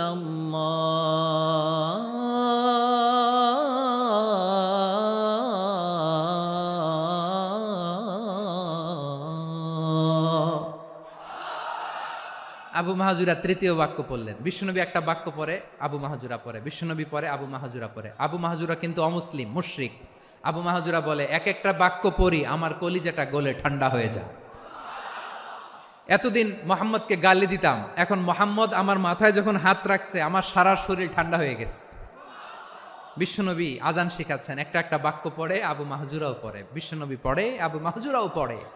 পুরো বাক্যগুলো যখন শেষ, আজান শেষ, আবু মাহজুরাও যখন পুরো আজান পড়লেন, আবু মাহজুরা বললেন, এতদিন মোহাম্মদের চেহারা দেখলে আমার ঘৃণা লাগতো, আজ থেকে মোহাম্মদের চেহারার চেয়ে প্রিয় চেহারা আমার কাছে নাই। আবু মাহজুরা বললেন, ও মুহাম্মদ, আজানের বাক্য তো আপনি আমারে শেখালেন, এখানেই শেষ করবেন না, আপনি আমারে পড়ায় দেন, লা ইলাহা ইল্লাল্লাহু মুহাম্মাদুর রাসূলুল্লাহ সাল্লাল্লাহু আলাইহি ওয়াসাল্লাম। বিশ্বনবীর সাথে দাঁড়িয়ে উনি শাহাদা পড়ে মুসলমান হয়ে গেলেন। এবার আবু মাহজুরা বলে, ইয়া রাসূলুল্লাহ, ইয়া হাবিবাল্লাহ, আমি মুমিন হয়েছি, মুসলমান হয়েছি, আপনার কাছ থেকে আজান শিখার সৌভাগ্য আমি লাভ করেছি গো নবী। আমার কণ্ঠের বড় তারিফ করেছেন আপনি, আমার আজানকে আপনি পছন্দ করেছেন। একটা জিনিস আপনার কাছে চাই, আপনি আমাকে মক্কার মসজিদুল হারামের মুয়াজ্জিন হিসেবে অ্যাপয়েন্ট করে দে। বিষ্ণু ইসা ইসলাম বললেন, যাও আবু মাহজুরা, আমি তোমাকে পৃথিবীর শ্রেষ্ঠতম মসজিদ মক্কার মসজিদুল হারামের মুয়াজ্জিন হিসেবে অ্যাপয়েন্ট করে দিলাম। দেখছেন কিভাবে ট্যালেন্ট হান্টিং করতে হয়, কিভাবে হিউম্যান রিসোর্স মানব সম্পদকে ব্যবহার করতে হয়। আসছিল আজানকে ভেঙ্গাইতে, আসছিল কেন? আজানকে ব্যঙ্গ করার জন্য, বিকৃত করার জন্য। আজানকে বিকৃত করতে যে ইসলামের সবচেয়ে শ্রেষ্ঠ মসজিদের মুয়াজ্জিন হয়ে গেল। পড়েন সুবহানাল্লাহ। হযরত আবু মাহজুরা রাদিয়াল্লাহু তাআলা আনহু ওনার এই সুললিত কণ্ঠ ব্যবহার করে মসজিদুল হারামে এত সুন্দর করে আল্লাহু আকবার বলে আজান দিতেন, মানুষগুলোর, মুসল্লিগুলোর, মক্কাবাসীর হৃদয়কে তিনি বিগলিত করে দিতেন। মানুষের হৃদয়কে ঠান্ডা হয়ে যেত। শুধু এখানেই শেষ না আমার যশোরের ভাইয়েরা। বিশ্বনবী যখন সাইয়েদনা আবু মাহজুরা রাদিয়াল্লাহু তাআলা আনহুকে আজান শিখাচ্ছিলেন, বলেন তো বিশ্বনবীর হাতটা কোথায় ছিল? আবু মাহজুরার মাথার সামনে, এই চুলের উপরে ছিল। আবু মাহজুরা ওই স্মৃতিটাকে ধারণ করবার জন্য, ওই স্মৃতিকে বহন করার জন্য বিশ্বনবীর মোবারক হাত আবু মাহজুরার কপালের চুলের যেই জায়গায় লেগেছে, মৃত্যুর আগের দিন পর্যন্ত আবু মাহজুরা মাথার ওই চুলে কোনোদিন ছুরি আর কামার লাগায় নাই, সেখানে কেচি লাগায় নাই, চুলের মধ্যে খুর লাগায় নাই। আবু মাহজুরা ডান দিকের চুল কাটতো, বাম দিকের চুল কাটতো, পেছনের চুল কাটতো, সামনের চুল কাটতো না। আবু মাহজুরা রাদিয়াল্লাহু তাআলা আনহুর সামনের চুলগুলো বড় হতে হতে যখন এত বড় হয়ে যায়, তিনি চুলগুলো পেঁচিয়ে মাথার মধ্যে রাখতেন। তারপরে তিনি পাগড়ি পরতেন। সবাই জিজ্ঞেস করতো, আবু মাহজুরা, এটা আবার কেমন স্টাইল? দেখতে তোমারে কি বিদঘুটে লাগে? কেমন অড লাগে? কেমন খারাপ দেখা যায়? মক্কায় এমন কোন মানুষ তো দেখি নাই, ডানে চুল কাটে, বায়ে চুল কাটে, পেছনে চুল কাটে, সামনে কাটে না। ওরে আবু মাহজুরা, কেমন দেখা যায় তোমারে? তুমি সামনের চুল কাটো না কেন? আবু মাহজুরা বলে, আমি হাঁটু গেড়ে পেয়ারা নবীর সামনে বসেছিলাম, আমার এই মাথার চুলের মধ্যে মুবারক হাত লাগিয়ে বিশ্বনবী নিজে আমাকে আজানের প্রতিটা বাক্য শিক্ষা দিয়েছেন। বিশ্বনবীর মোবারক হাত, পবিত্র হাত আমার মাথার চুলের যেই জায়গায় লেগেছে, আমি চাই ওই চুলগুলা নিয়ে আমি আমার কবরের ভিতরে যাব। সাইয়েদনা আবু মাহজুরা রাদিয়াল্লাহু তাআলা আনহু ইন্তেকালের আগের পর্যন্ত মাথার সামনের চুলগুলা কাটে নাই। মাথার সামনের চুল তিনি কাটেন নাই। সুবহানাল্লাহি বিহামদি। কেমন ভালোবাসতেন বিশ্বনবী সাহাবীদেরকে, সাহাবারা কেমন ভালোবাসতেন বিশ্বনবীকে। সামনের চুলগুলো বড় হতে হতে এত বড় ছিল, পেঁচিয়ে রেখে পাগড়ি পরতেন, কাটতেন না। নবীর হাত লেগেছিল। সুবহানাল্লাহ পড়েন। তাহলে what is the lesson?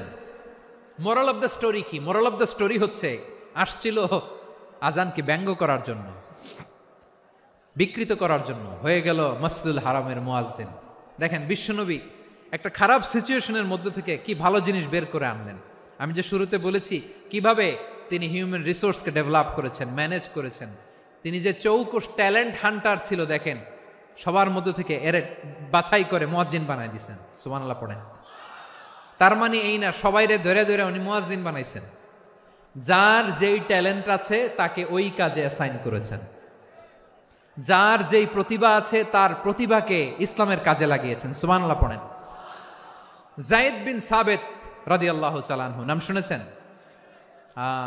Jessore কথা বেরোয় না। যদি জিজ্ঞাসা সালমান খানের নাম শুনছেন, সবাই হাত তুলবে, জি হুজুর শুনছি, মানে সব দেখা শেষ। সালমান খান, আমির খান, অমুক খান, সব খান মুখস্থ, কিন্তু যায়েদ বিন সাবিতের নাম মুখস্থ নাই মুসলমানদের। যেই সাহাবী মাথার সামনের চুল কাটে নাই, মসজিদুল হারামের মুয়াজ্জিন বানাইছেন বিশ্বনবী, সাহাবীর নাম কি? খায়া ফেলাইছে। স্লোগানের সাথে খাইয়া ফেলাইছে। আবু মাহজুরা, কি নাম? আবু মাহজুরা আল জুমাহি রাদিয়াল্লাহু তাআলা আনহু। এই নামটা আজকে নিয়ে যাইতে হবে যশোর। আবু মাহজুরা রাদিয়াল্লাহু তাআলা আনহু। 2 নম্বরে বলছিলাম যায়েদ বিন সাবিত রাদিয়াল্লাহু তাআলা আনহু।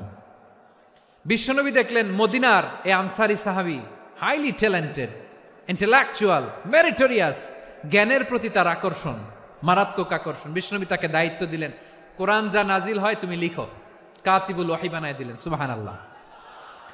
যায়েদ বিন সাবিতরে আবার আজান শিখান নাই, কারণ তার মধ্যে বিশ্বনবী প্রতিভা দেখেছেন, একাডেমিক প্রতিভা। বিশ্বনবীর একাডেমিক প্রজেক্টগুলো তিনি হ্যান্ডেল করতেন।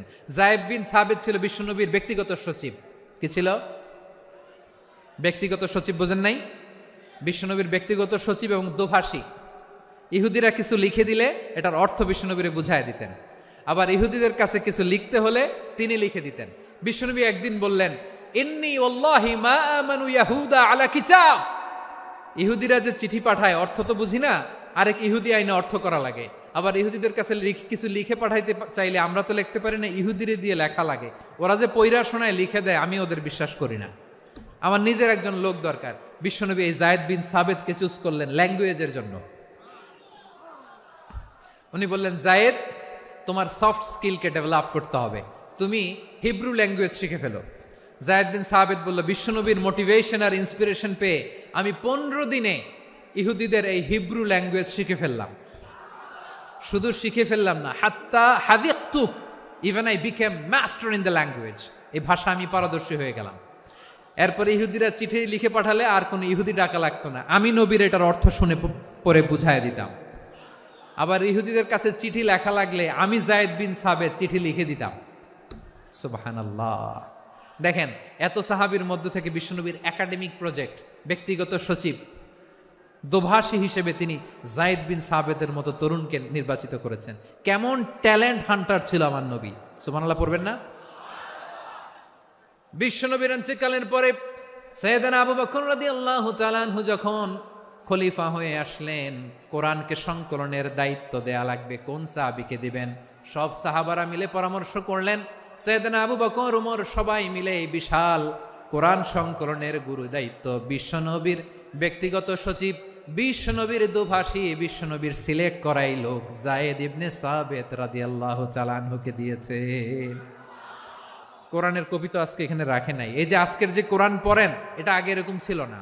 কোরআন নাজিল হলে সাহাবারা চামড়ার, ওটের চামড়ায় লিখে ফেলতো, ওটের চ্যাপ্টা হাড্ডির মধ্যে লিখে ফেলতো, গাছের গুড়ির মধ্যে লিখে ফেলতো, বিভিন্ন জনের কাছে ছড়ানো ছিটানো ছিল।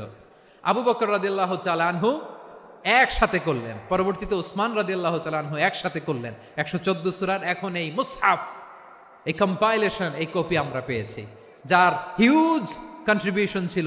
এই পুরো কোরআন কম্পাইলেশনের প্রজেক্ট ম্যানেজার ছিল যায়েদ বিন সাবিত রাদিয়াল্লাহু তাআলা আনহু। কোরআন কম্পাইলেশনের প্রজেক্ট ম্যানেজার। দেখেন, উনারে মাথায় হাত দিয়ে আজান শিখায় নাই। সুবহানাল্লাহ কইবেন না? তাহলে প্রথম সাহাবী আবু মাহজুরাকে মুয়াজ্জিন বানাইলেন, যায়েদ বিন সাবিতকে ব্যক্তিগত সচিব আর দোভাষী বানালেন, মুসআব ইবনে উমাইর রাদিয়াল্লাহু তাআলা আনহুকে ইসলামের প্রথম অ্যাম্বাসেডর বানালেন। তাহলে তৃতীয় নাম্বার একজন সাহাবীর নাম বলছি, মুসআব ইবনে উমাইর। মুসআব কি নাম? নামটা কেমন লাগে? এই কয়েকজনের ভাল লাগে, বাকিদের ভাল লাগে না? ভাল লাগে? এই আর কয়েকটা মিনিট দেওয়া যাবে না আমাকে আল্লাহর রাস্তে? হ্যাঁ, ঠিক আছে। আমি তোমাদেরকে ভালোবাসা দেখাবো, দোয়া করব যদি চুপ থাকো, একেবারে চুপ, কষ্ট সহ্য করো। বাকিরে যা সওয়াব পাবে তোমরা ডবল পাবা, যেহেতু কষ্ট বেশি, কিন্তু চুপ। 3 নম্বর সাহাবীর নাম মুসআব। এই ধাক্কাধাক্কি কেন? ধাক্কাধাক্কি কেন রে ভাই? না না না, এরকম হইলে আসবো না যশোর, আমি আর আসবো না। হয় পিছনে চলে যাও, নাহলে চুপ, ধাক্কাধাক্কি নাই। 3 নম্বর সাহাবীর নাম মুসআব। কি নাম? He was the first ambassador in Islam. ইসলামের প্রথম ডিপ্লোমাট, প্রথম কূটনৈতিক, ইসলামের প্রথম কূটনৈতিক, ইসলামের প্রথম ডিপ্লোমাট, প্রথম অ্যাম্বাসেডর মুসআব ইবনে উমাইর মক্কার তরুণ যুবক, উনি পারফিউম লাগাইলে মানুষ দেখলেই বুঝতো এটা মুসআব লাগাইছে।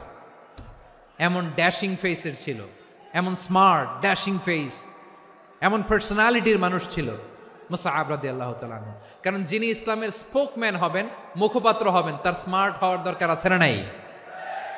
আকাবার প্রথম শপথ যখন হলো, তাদের সাথে বিষ্ণু ঈসা ইসলাম মদিনাতে একজন মুখপাত্র পাঠালেন, ডিপ্লোম্যাটকে পাঠালেন, অ্যাম্বাসেডর অফ ইসলাম। তিনি হচ্ছেন মুসআব ইবনে উমাইর। পড়েন সুবহানাল্লাহ। বিশ্বনবী দেখলেন সে অনেক স্মার্ট, তার ডেডিকেশন আছে, সিনসিয়ারিটি আছে, এবং মদিনায় যে আউস খাজরাজ গোত্রের নেতাদের সাথে ডিল করতে হবে, ইহুদিদের সাথে ডিল করতে হবে, ওখানে একজন পাক্কা জানু খেলোয়াড়ের দরকার আছে না নাই?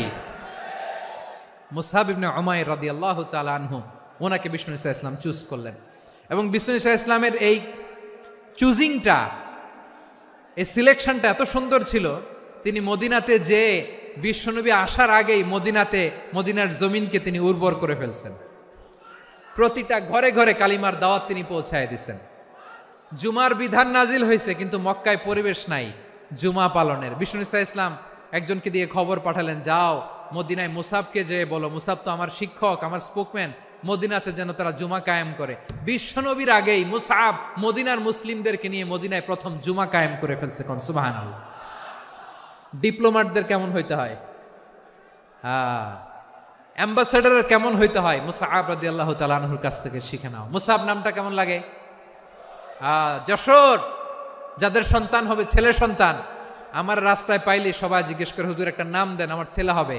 যশোরবাসীর জন্য আমি একটা নাম দিয়ে দিলাম, নাম রাখতে হবে মুসআব। কি নাম? নামটা যাদের ভাল লাগে, ছেলে সন্তান অনাগত আসবে, মনে চাইলে নাম রেখে দিবেন মুসআব রাদিয়াল্লাহু তাআলা আনহুর নামে মুসআব। তাহলে মুসআব রাদিয়াল্লাহু তাআলা আনহুকে বিশ্বনবী ল্যাঙ্গুয়েজ শিখান নাই, সফট স্কিল শিখান নাই। যায়েদ রাদিয়াল্লাহু তিনি হিব্রু ল্যাঙ্গুয়েজ শিখেছেন, সুরিয়ানি শিখেছেন, কিন্তু মুসআবকে তিনি বানিয়েছেন the spokesman of Islam, the first diplomat, the ambassador of Islam. সুবহানাল্লাহ পড়বেন না? আব্দুল্লাহ ইবনে আব্বাস রাদিয়াল্লাহু তাআলা আনহু বিশ্বনবীর কাজিন, চাচাতো ভাই। আবার মাইমুনা রাদিয়াল্লাহু তাআলা আনহু, মাইমুনা নবীর স্ত্রী, তিনি ছিলেন আব্দুল্লাহর আপন খালা। তো নবীর বউ যদি ওনার খালা হয়, নবী তার কি? বুঝে নাই, নবী তার কি? খালু। তাহলে সম্পর্ক অনেক গভীর, কাজিন আবার খালু, ছোট্ট মানুষ, তাই রাতে মাঝে মাঝে ঘরে থাকতো। বিশ্বনবী দেখলেন আব্দুল্লাহ যেহেতু আমার ঘরে ঢুকতে পারে, আব্দুল্লাহরে এই উম্মতের বড় শিক্ষাবিদ বানাইতে হবে। কথা বোঝে নাই? আব্দুল্লাহকে কি বানাইতে হবে? শিক্ষাবিদ, এডুকেটর অফ দিস উম্মাহ, এই উম্মার শিক্ষাবিদ বানাইতে হবে। তাই আব্দুল্লাহ ইবনে আব্বাসকে বিশ্বনবী হাতে কলমে শিক্ষা দিয়েছেন। আহারে, আর এরপরে যে কি ভাষা আসবে তোমাদের জন্য আমার মুখ থেকে আমি নিজেও জানি না। 1 ঘন্টা যাবত ধাক্কা ধাক্কি মারামারি। তো আসতে বলছে কে তোমাকে? পেছনে চলে যাও, জায়গা না পেলে। পুরো প্রোগ্রামটাই নষ্ট করে দিল।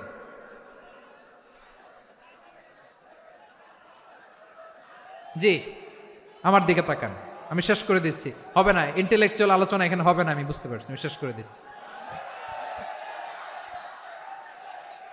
আব্দুল্লাহ ইবনে আব্বাস রাদিয়াল্লাহু তাআলা আনহু, মনোযোগ দিয়ে কয়েকটা মিনিট শুনুন, আমি এখনই শেষ করে দিচ্ছি, এরপর আওয়াজ করবে। এই যে এগুলো কি আমি বুঝলাম না। আমি বললাম না সব করা যাবে, বসে যাও, শুয়ে যাও, চলে যাও, আওয়াজ করা যাবে না। অন্যকে বসো এটাও বলার দরকার নাই, জাস্ট এদিকে তাকাও। আল্লাহ। আব্দুল্লাহ ইবনে আব্বাস রাদিয়াল্লাহু তাআলা আনহু, ওনাকে বিশ্বনবী হাতে কলমে শিক্ষা দিয়েছেন, যেহেতু উম্মতের শিক্ষাবিদ হবেন, এডুকেটর হবেন। তো বিশ্বনবী রাতে যখন তাহাজ্জুদ পড়তেন, ছোট্ট আব্দুল্লাহ ঘরে থাকতো। বুঝতে পেরেছেন? ছোট্ট মানুষ তো ঘরে থাকতো। তো বিশ্বনবী তাহাজ্জুদের জন্য একবার দাঁড়িয়েছেন, ছোট্ট আব্দুল্লাহ ওযু করে দাঁড়াইছে। আচ্ছা বলেন তো, ইমাম আর মুসল্লি মোট যদি 2 জন হয়, একজন ইমাম একজন মুসল্লি, তো মুসল্লি ইমামের কোন দিকে দাঁড়াবে? ডানে দাঁড়াবে। ছোট্ট আব্দুল্লাহ বুঝে নাই, বিশ্বনবী তাহাজ্জুদ শুরু করেছেন, উনি ইক্তেদা করছেন আর দাঁড়াইছেন বায়ে। কোথায় দাঁড়িয়েছেন? আব্দুল্লাহ বলেন, যখন আমি বায়ে দাঁড়ালাম, আখাযা রাসূলুল্লাহ সাল্লাল্লাহু আলাইহি ওয়াসাল্লাম উযুনি আল ইউমনা ইয়াফতিলুহা, বিশ্বনবী নামাজরত অবস্থায় আমার কান ধরে টেনে আমার ডান দিকে এনে দাঁড় করায় দিলেন। পড়েন সুবহানাল্লাহ।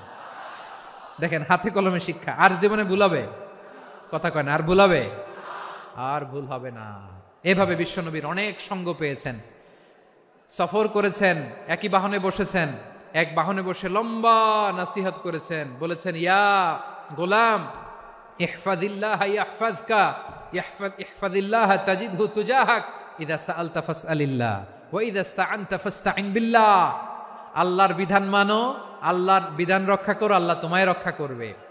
আব্দুল্লাহ, চাইতে হলে আল্লাহর কাছে চাও, সাহায্য চাইতে হলে আল্লাহর কাছে সাহায্য চাও। মনে রাখো, গোটা বিশ্বের সবাই যদি তোমার সাহায্য করতে চায় ততটুকুই করতে পারবে যতটুকু আল্লাহ তোমার নসিবে রেখেছে। গোটা বিশ্ব যদি তোমার বিরুদ্ধে ষড়যন্ত্রে দাঁড়িয়ে যায়, ক্ষতি ততটুকু করতে পারবে যতটুকু তোমার জন্য বরাদ্দ আছে। এর বাইরে কিছু করতে পারবে না। আওয়াজ করে বলেন ঠিক কিনা? এভাবে হাতে কলমে শিখিয়েছেন, বিশ্বনবীর সঙ্গ পেয়েছেন। উনাকে বিষ্ণু ইসলাম শিক্ষাবিদ, এডুকেটর অফ দিস উম্মাহ হিসেবে সিলেক্ট করেছেন, হাতে কলমে শিখিয়েছেন।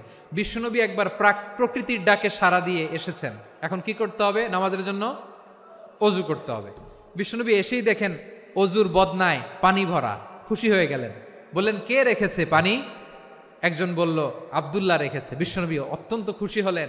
খুশি হয়ে একটা দোয়া করলেন, বললেন আল্লাহুম্মা ফাক্কিহু ফিদ্দীন ওয়া আল্লিমহু তা'ওয়ীল। আল্লাহ, তুমি আব্দুল্লাহকে দ্বীনের বুঝ দিও আর কোরআনের তাফসির শিক্ষা দিও।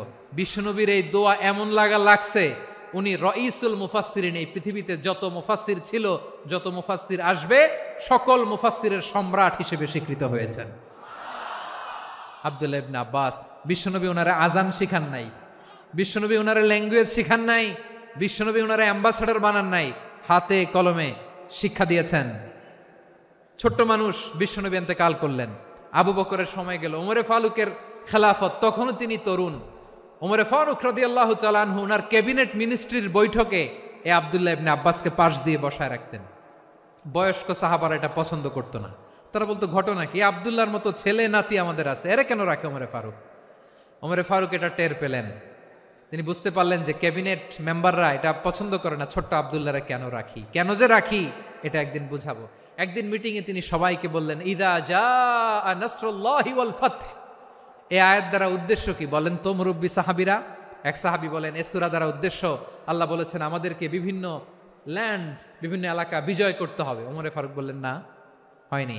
আরেকজন বললেন বিজয় হওয়ার পর আমাদের বেশি বেশি আল্লাহর বরত্বের ঘোষণা দিতে হবে, এটা উদ্দেশ্য। ওমরে ফারুক বললেন না, হয় নাই। যারা জিজ্ঞেস করেন কেউ পারে না। সব শেষে বিশ্বনবী ছোট্ট আব্দুল্লাহরে বলেন আব্দুল্লাহ ইদা জা নাসরুল্লাহি ওয়াল ফাত, এর দ্বারা উদ্দেশ্য কি বলতো? ছোট্ট আব্দুল্লাহ বলেন হুয়া আজালু রাসূলিল্লাহ। এই আয়াত দ্বারা বিশ্বনবীর বিদায়কে উদ্দেশ্য নেওয়া হয়েছে।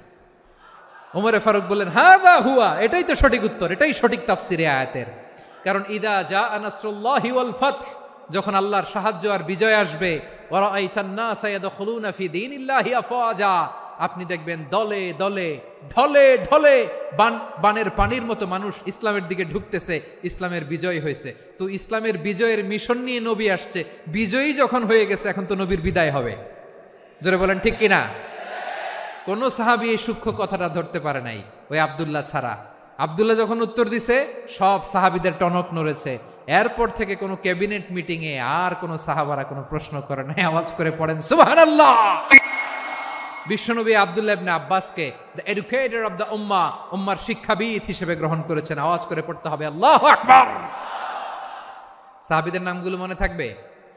এক নম্বরে আবু মাহজুরা, মুয়াজ্জিন বানাইছেন। যায়েদ ইবনে সাবিত, দোভাষী, ট্রান্সলেটর অফ প্রফেট, এবং তিনি ছিলেন বিশ্বনবীর ব্যক্তিগত সচিব। Musab ibn Umair, the first ambassador and diplomat of Islam. Abdullah ibn Abbas, এই উম্মার সবচেয়ে বড় এডুকেটর, শিক্ষাবিদ। আরেকজন ছিল আব্দুল্লাহ ইবনে মাসউদ রাদিয়াল্লাহু তাআলা। দুই আব্দুল্লাহ, আব্বাস গেল, আরেকজন হচ্ছে মাসউদ। মক্কার তরুণ, ছাগল পালতো মুশরিকের। বিশ্বনবী আর আবু বকর রাদিয়াল্লাহু তাআলা আনহু একবার গেলেন, যে দেখে এই তরুণ দাঁড়ায় আছে। বিশ্বনবী বলেন আমি খুব ক্ষুধার্ত, তোমার কাছে কি দুধ আছে ছাগলের?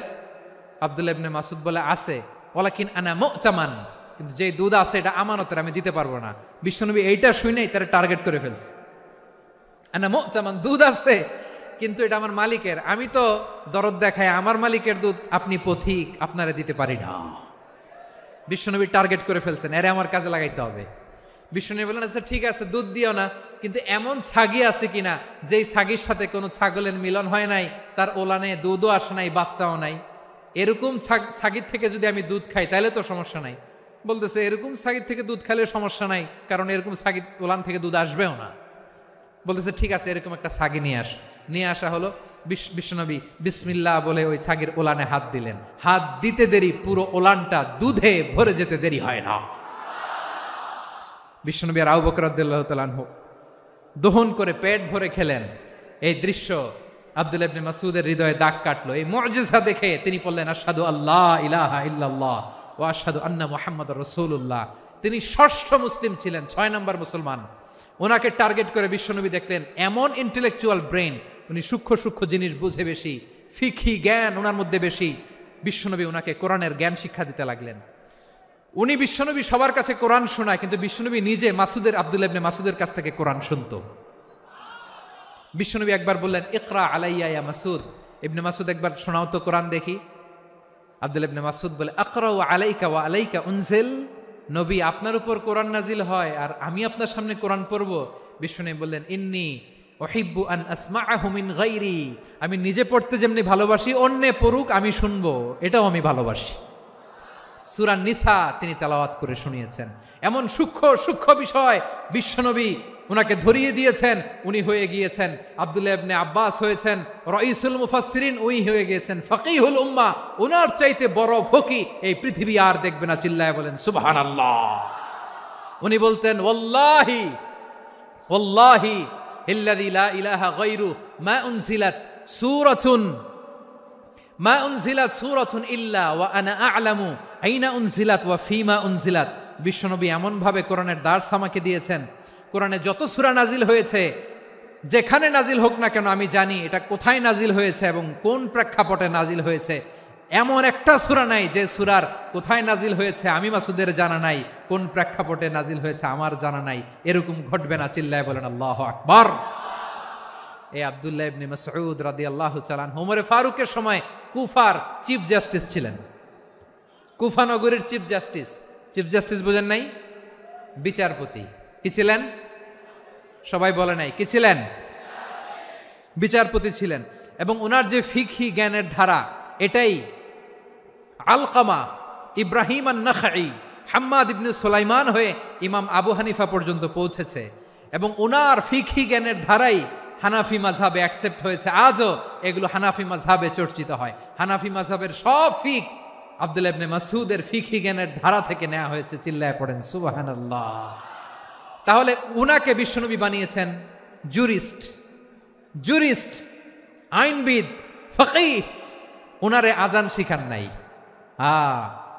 হিউম্যান রিসোর্স ডেভেলপমেন্ট কিভাবে করবেন, মানব সম্পদের উন্নয়ন কিভাবে করতে হয়, কিভাবে যার যেখানে প্রতিভা কাজে লাগাতে হয় উনি দেখিয়েছেন। সুবহানাল্লাহ পড়বেন না? খালিদ বিন ওয়ালিদ নাম শুনছেন? কে কে শোনেন নাই হাত তোলেন। কি ছিলেন? বীর যোদ্ধা ছিলেন খালিদ বিন ওয়ালিদ। কিন্তু তিনি ইসলাম ধর্ম গ্রহণ করেছেন অনেক দেরিতে, 8ম হিজরিতে। তার মানে 8ম হিজরির আগে উনি মুশরিকদের পক্ষে লড়াই করেছেন। ওনার হাতে কত মুসলিম সাহাবী যে নিহত হয়েছে হিসাব নাই। বিশ্বনবী টার্গেট করে রাখছে, তুমি আমাদের মুসলিমদের এত ক্ষতি করলা, তুমি যখন মুসলমান হবা তোমারে দিয়ে আমি এমন কাম করামু যে এটা আর কেউ করতে পারবে না। সুবহানাল্লাহ নাই? যশোর ক্লান্ত হয়ে গেছে।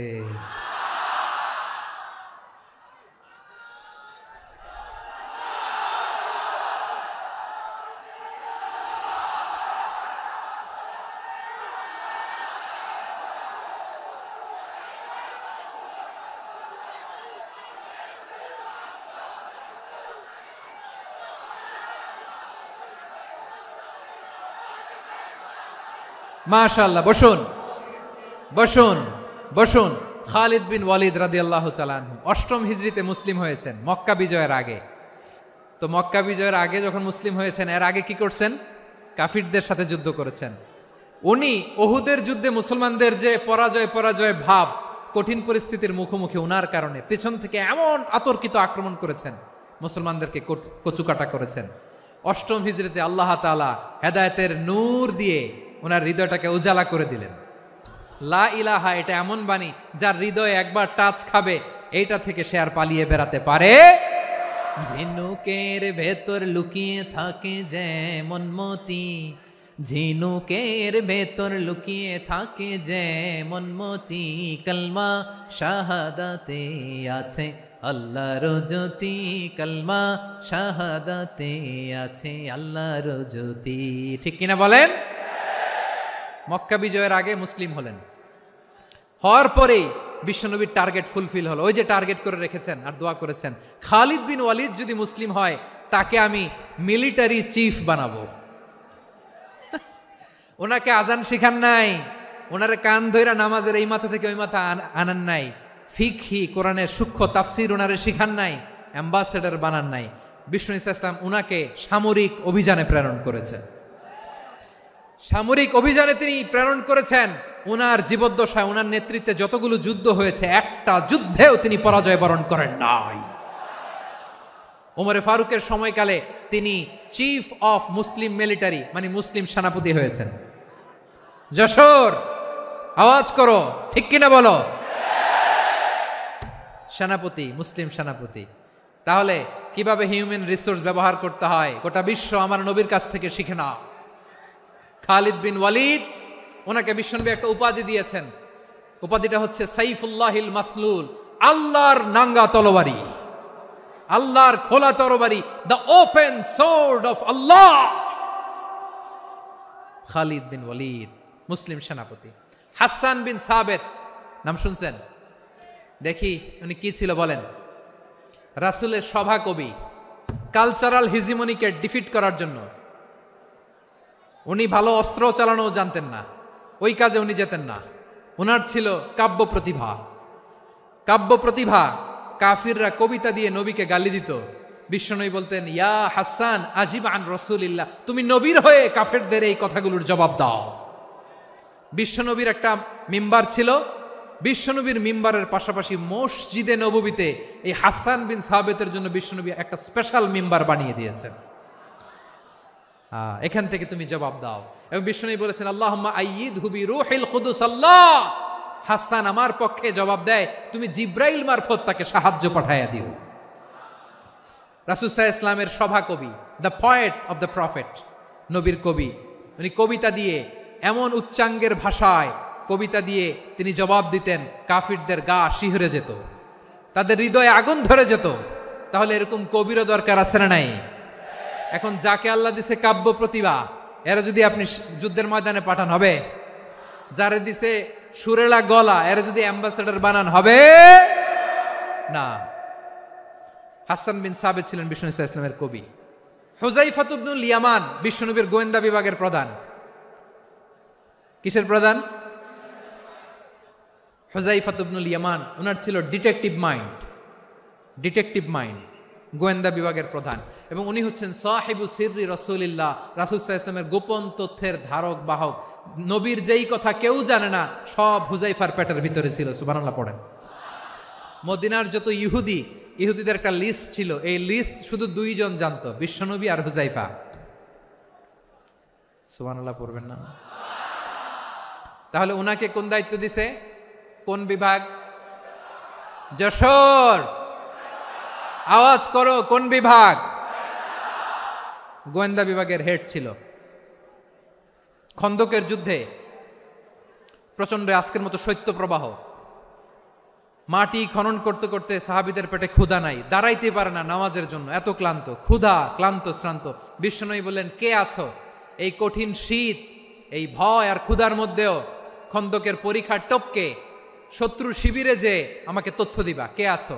কারো গায়ে শক্তিই নাই যে দাঁড়াবে, কেউ দাঁড়ায় না। বিশ্বনবী তখন নিজে হুযায়ফাকে ডাক দিলেন, হুযায়ফা, যে আমাকে আজকে শত্রু শিবিরের তথ্য এনে দিবে, সে জান্নাতে আমার মোরাফাকা, আমার সঙ্গী হবে। হুযায়ফা রাদিয়াল্লাহু ইবনুল ইয়ামান জীবনের ঝুঁকি নিয়ে এই ক্ষুধা, শৈত্য প্রবাহ, কোল্ড ওয়েভসকে উপেক্ষা করে পরীক্ষা টপকে শত্রু শিবিরে যে সবার কথাগুলো চুপে চুপে শুনে বিশ্বনবীর দরবারে এসে গোয়েন্দাদের মতো তথ্য সরবরাহ করেছেন। বিশ্বনবীর গোয়েন্দা বিভাগের প্রধান হুযায়ফা ইবনুল ইয়ামান ইন্টেলিজেন্স বিভাগ চালাতেন। মুনাফিকদের নাম ওনার কাছে ছিল। মুআয ইবনে জাবাল মদিনা রাষ্ট্রের সবচেয়ে সিনিয়র আমলা ছিলেন। আমলাতন্ত্র চিনেন তো? প্রশাসনিক কাজ যারা চালায়, অ্যাডমিনিস্ট্রেশন বুঝেন না? The department of administration. মদিনার রাষ্ট্রের সিনিয়র আমলা মুআয ইবনে জাবাল মুতাখাসসিসুন ফিল হালালি ওয়াল হারাম, হালাল হারামের স্পেশালিস্ট ছিলেন। বিশ্বনবী উনাকে ইয়ামানের গভর্নর করে পাঠাইছেন। বলেছেন, ইন্নাকা তা'তি কওমান আহলা কিতাব, এমন গোষ্ঠীর কাছে যাবা এরা ইহুদি নাসারা, আগে শাহাদা পড়লে এরপরে নামাজের দাওয়াত দিও, নামাজ পড়লে যাকাতের দাওয়াত দিও। গভর্নরের অ্যাটিটিউড যেমন থাকে তেমন অ্যাটিটিউড ধরে রেখো। সুবহানাল্লাহ পড়েন।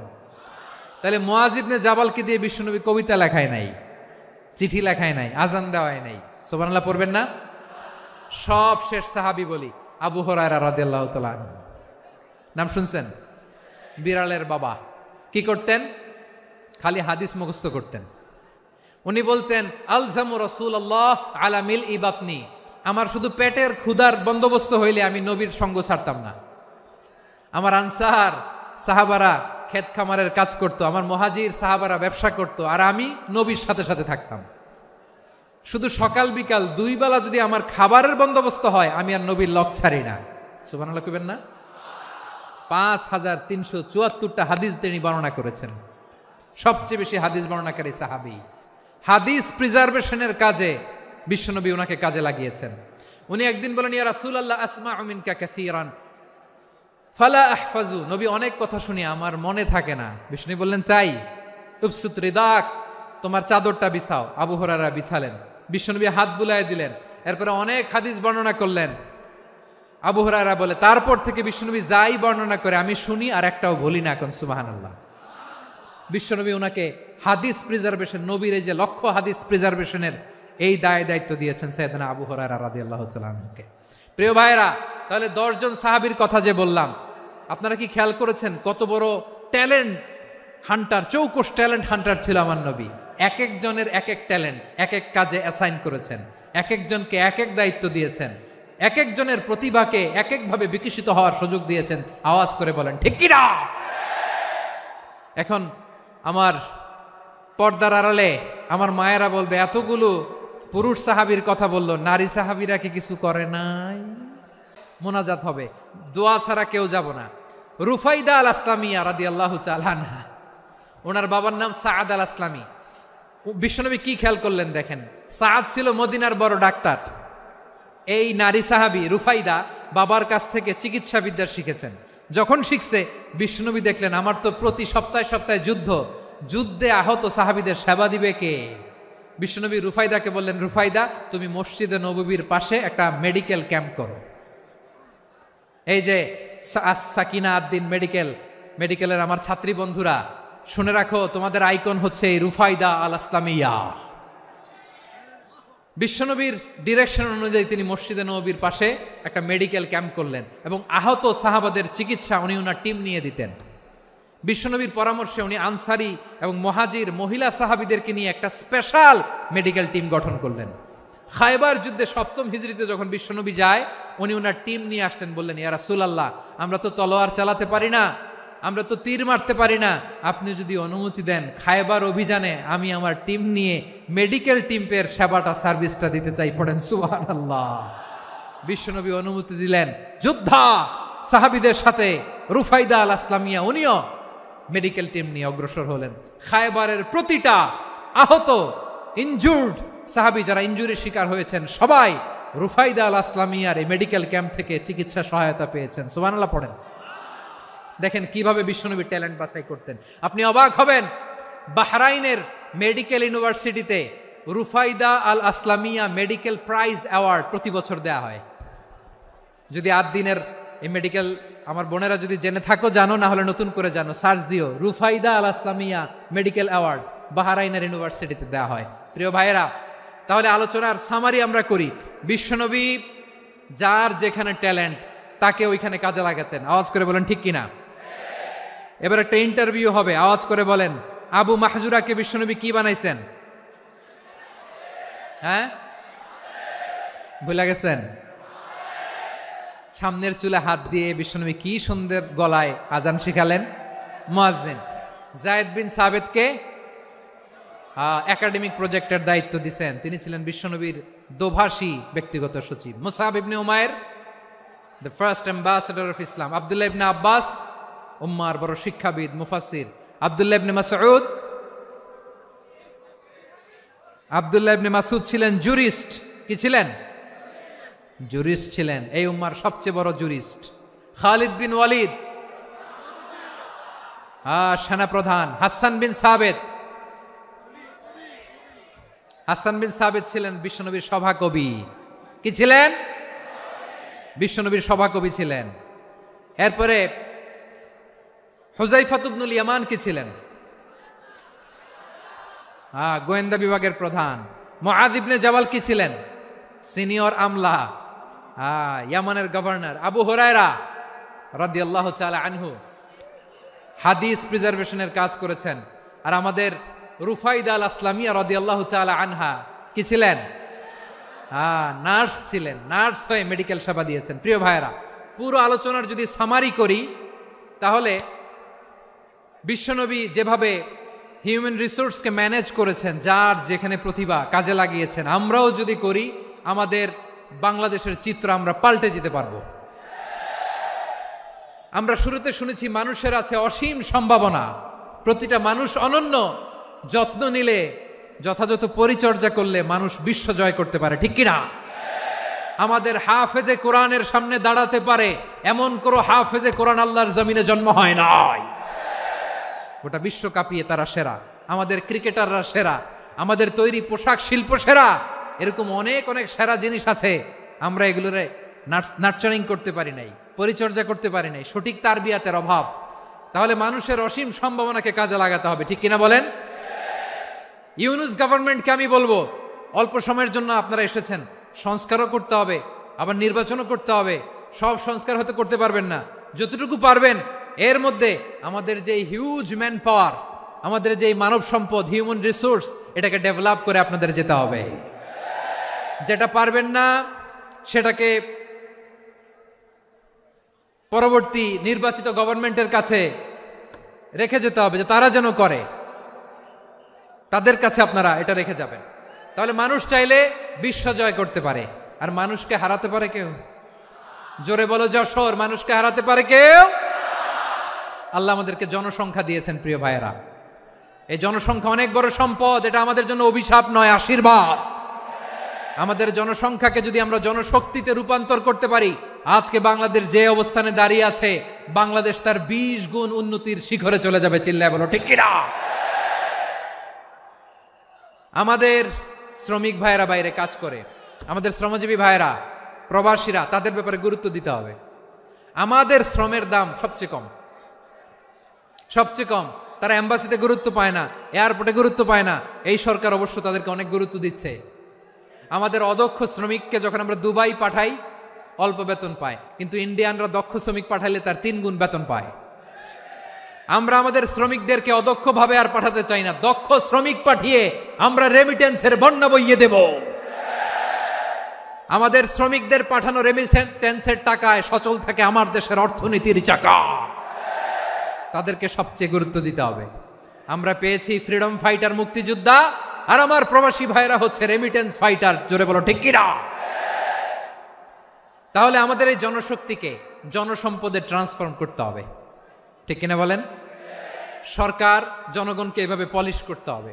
মা বাবারা ছেলে মেয়েদের মধ্যে কার কোন যোগ্যতা তাকে ওইভাবে কাজে লাগাতে হবে। সবার এ প্লাস পাওয়ার কোনো দরকার নাই। আমাদের দেশে একটা টেন্ডেন্সি আছে, পরীক্ষায় এ প্লাস না পাইলে কই তুই কি করলি, পাশের বাড়ির ছেলে এ প্লাস পাইছে, যা ওর পা ধোয়া পানি খা। কি খা? তা আমি ভাবছি যে পা ধোয়া, এ প্লাস পাওয়া ছেলেদের পা ধোয়া পানির একটা পানির ব্র্যান্ড বানাইতে হবে। এরকম লেখা থাকবে, এ প্লাস পাওয়া ছেলেদের পা ধোয়া পানি। খাওয়া নাই, এগুলার খাওয়া নাই। ওরে আল্লাহ এ প্লাস পাওয়ার জন্য বানাইছে, আর আপনার ছেলেকে এই এ প্লাস গুলারে নিয়ন্ত্রণ করার জন্য আল্লাহ বানাইছে। ওকে দিয়ে আল্লাহ কি করবে আপনি জানেনই না।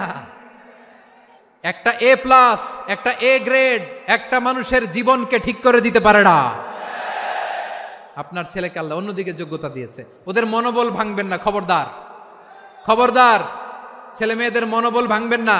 যাকে দিয়ে যেটা হবে তাকে দিয়ে সেটা করতে হবে, তার প্রতিভাকে সেভাবে কাজে লাগাতে হবে। তাহলে বাংলাদেশ, আমাদের এই জনসংখ্যা জনসম্পদে রূপান্তরিত হবে। আমাদের সরকারের তত্ত্বাবধানে আমাদের 18 কোটি জনগণ দক্ষ জনশক্তিতে রূপান্তরিত হোক, আমরা চাই কি চাই না? আমরা ভালো মানুষ, শ্রেষ্ঠ মানুষ হতে চাই কি চাই না? ওই জাপানিজদের মতো সৎ, ওই ইউরোপিয়ানদের মতো কালচার্ড, আমাদেরকে আল্লাহ তাআলা কোরআন সুন্নাহ অনেক কিছু দিয়েছেন। যেহেতু বর্তমানে আমরা দেখছি তারা সৎ, তাদের মধ্যে ভ্যালিউ আছে, সেগুলো আমাদের মধ্যে আনার দরকার আছে না নাই? আর ইসলাম দিয়ে আমাদের জীবনকে সাজাতে হবে, ইসলাম দিয়ে আমার পরিবারকে সাজাতে হবে। ইসলাম থেকে, কোরআন থেকে প্রেসক্রিপশন না নিলে জীবন সুন্দর হবে না। কোরআন থেকে প্রেসক্রিপশন না নিলে সমাজ সুন্দর হবে না। কোরআনের প্রেসক্রিপশন না মানলে রাষ্ট্র সুন্দর হবে না। কোরআনের প্রেসক্রিপশন অ্যাপ্লাই না করলে শুধু দুর্নীতি দমন কমিশন দিয়ে দুর্নীতি বন্ধ করা যাবে না। এজন্য কোরআনের আইন আমরা চাই কি চাই না? প্রিয় ভাইয়েরা, হিউম্যান রিসোর্স ডেভেলপমেন্ট, মানব সম্পদের উন্নয়ন, আমাদের সরকার যেন এদিকে নজর দেয়। আমরা যেন এই ব্যাপারে যত্নবান হয়ে উঠি।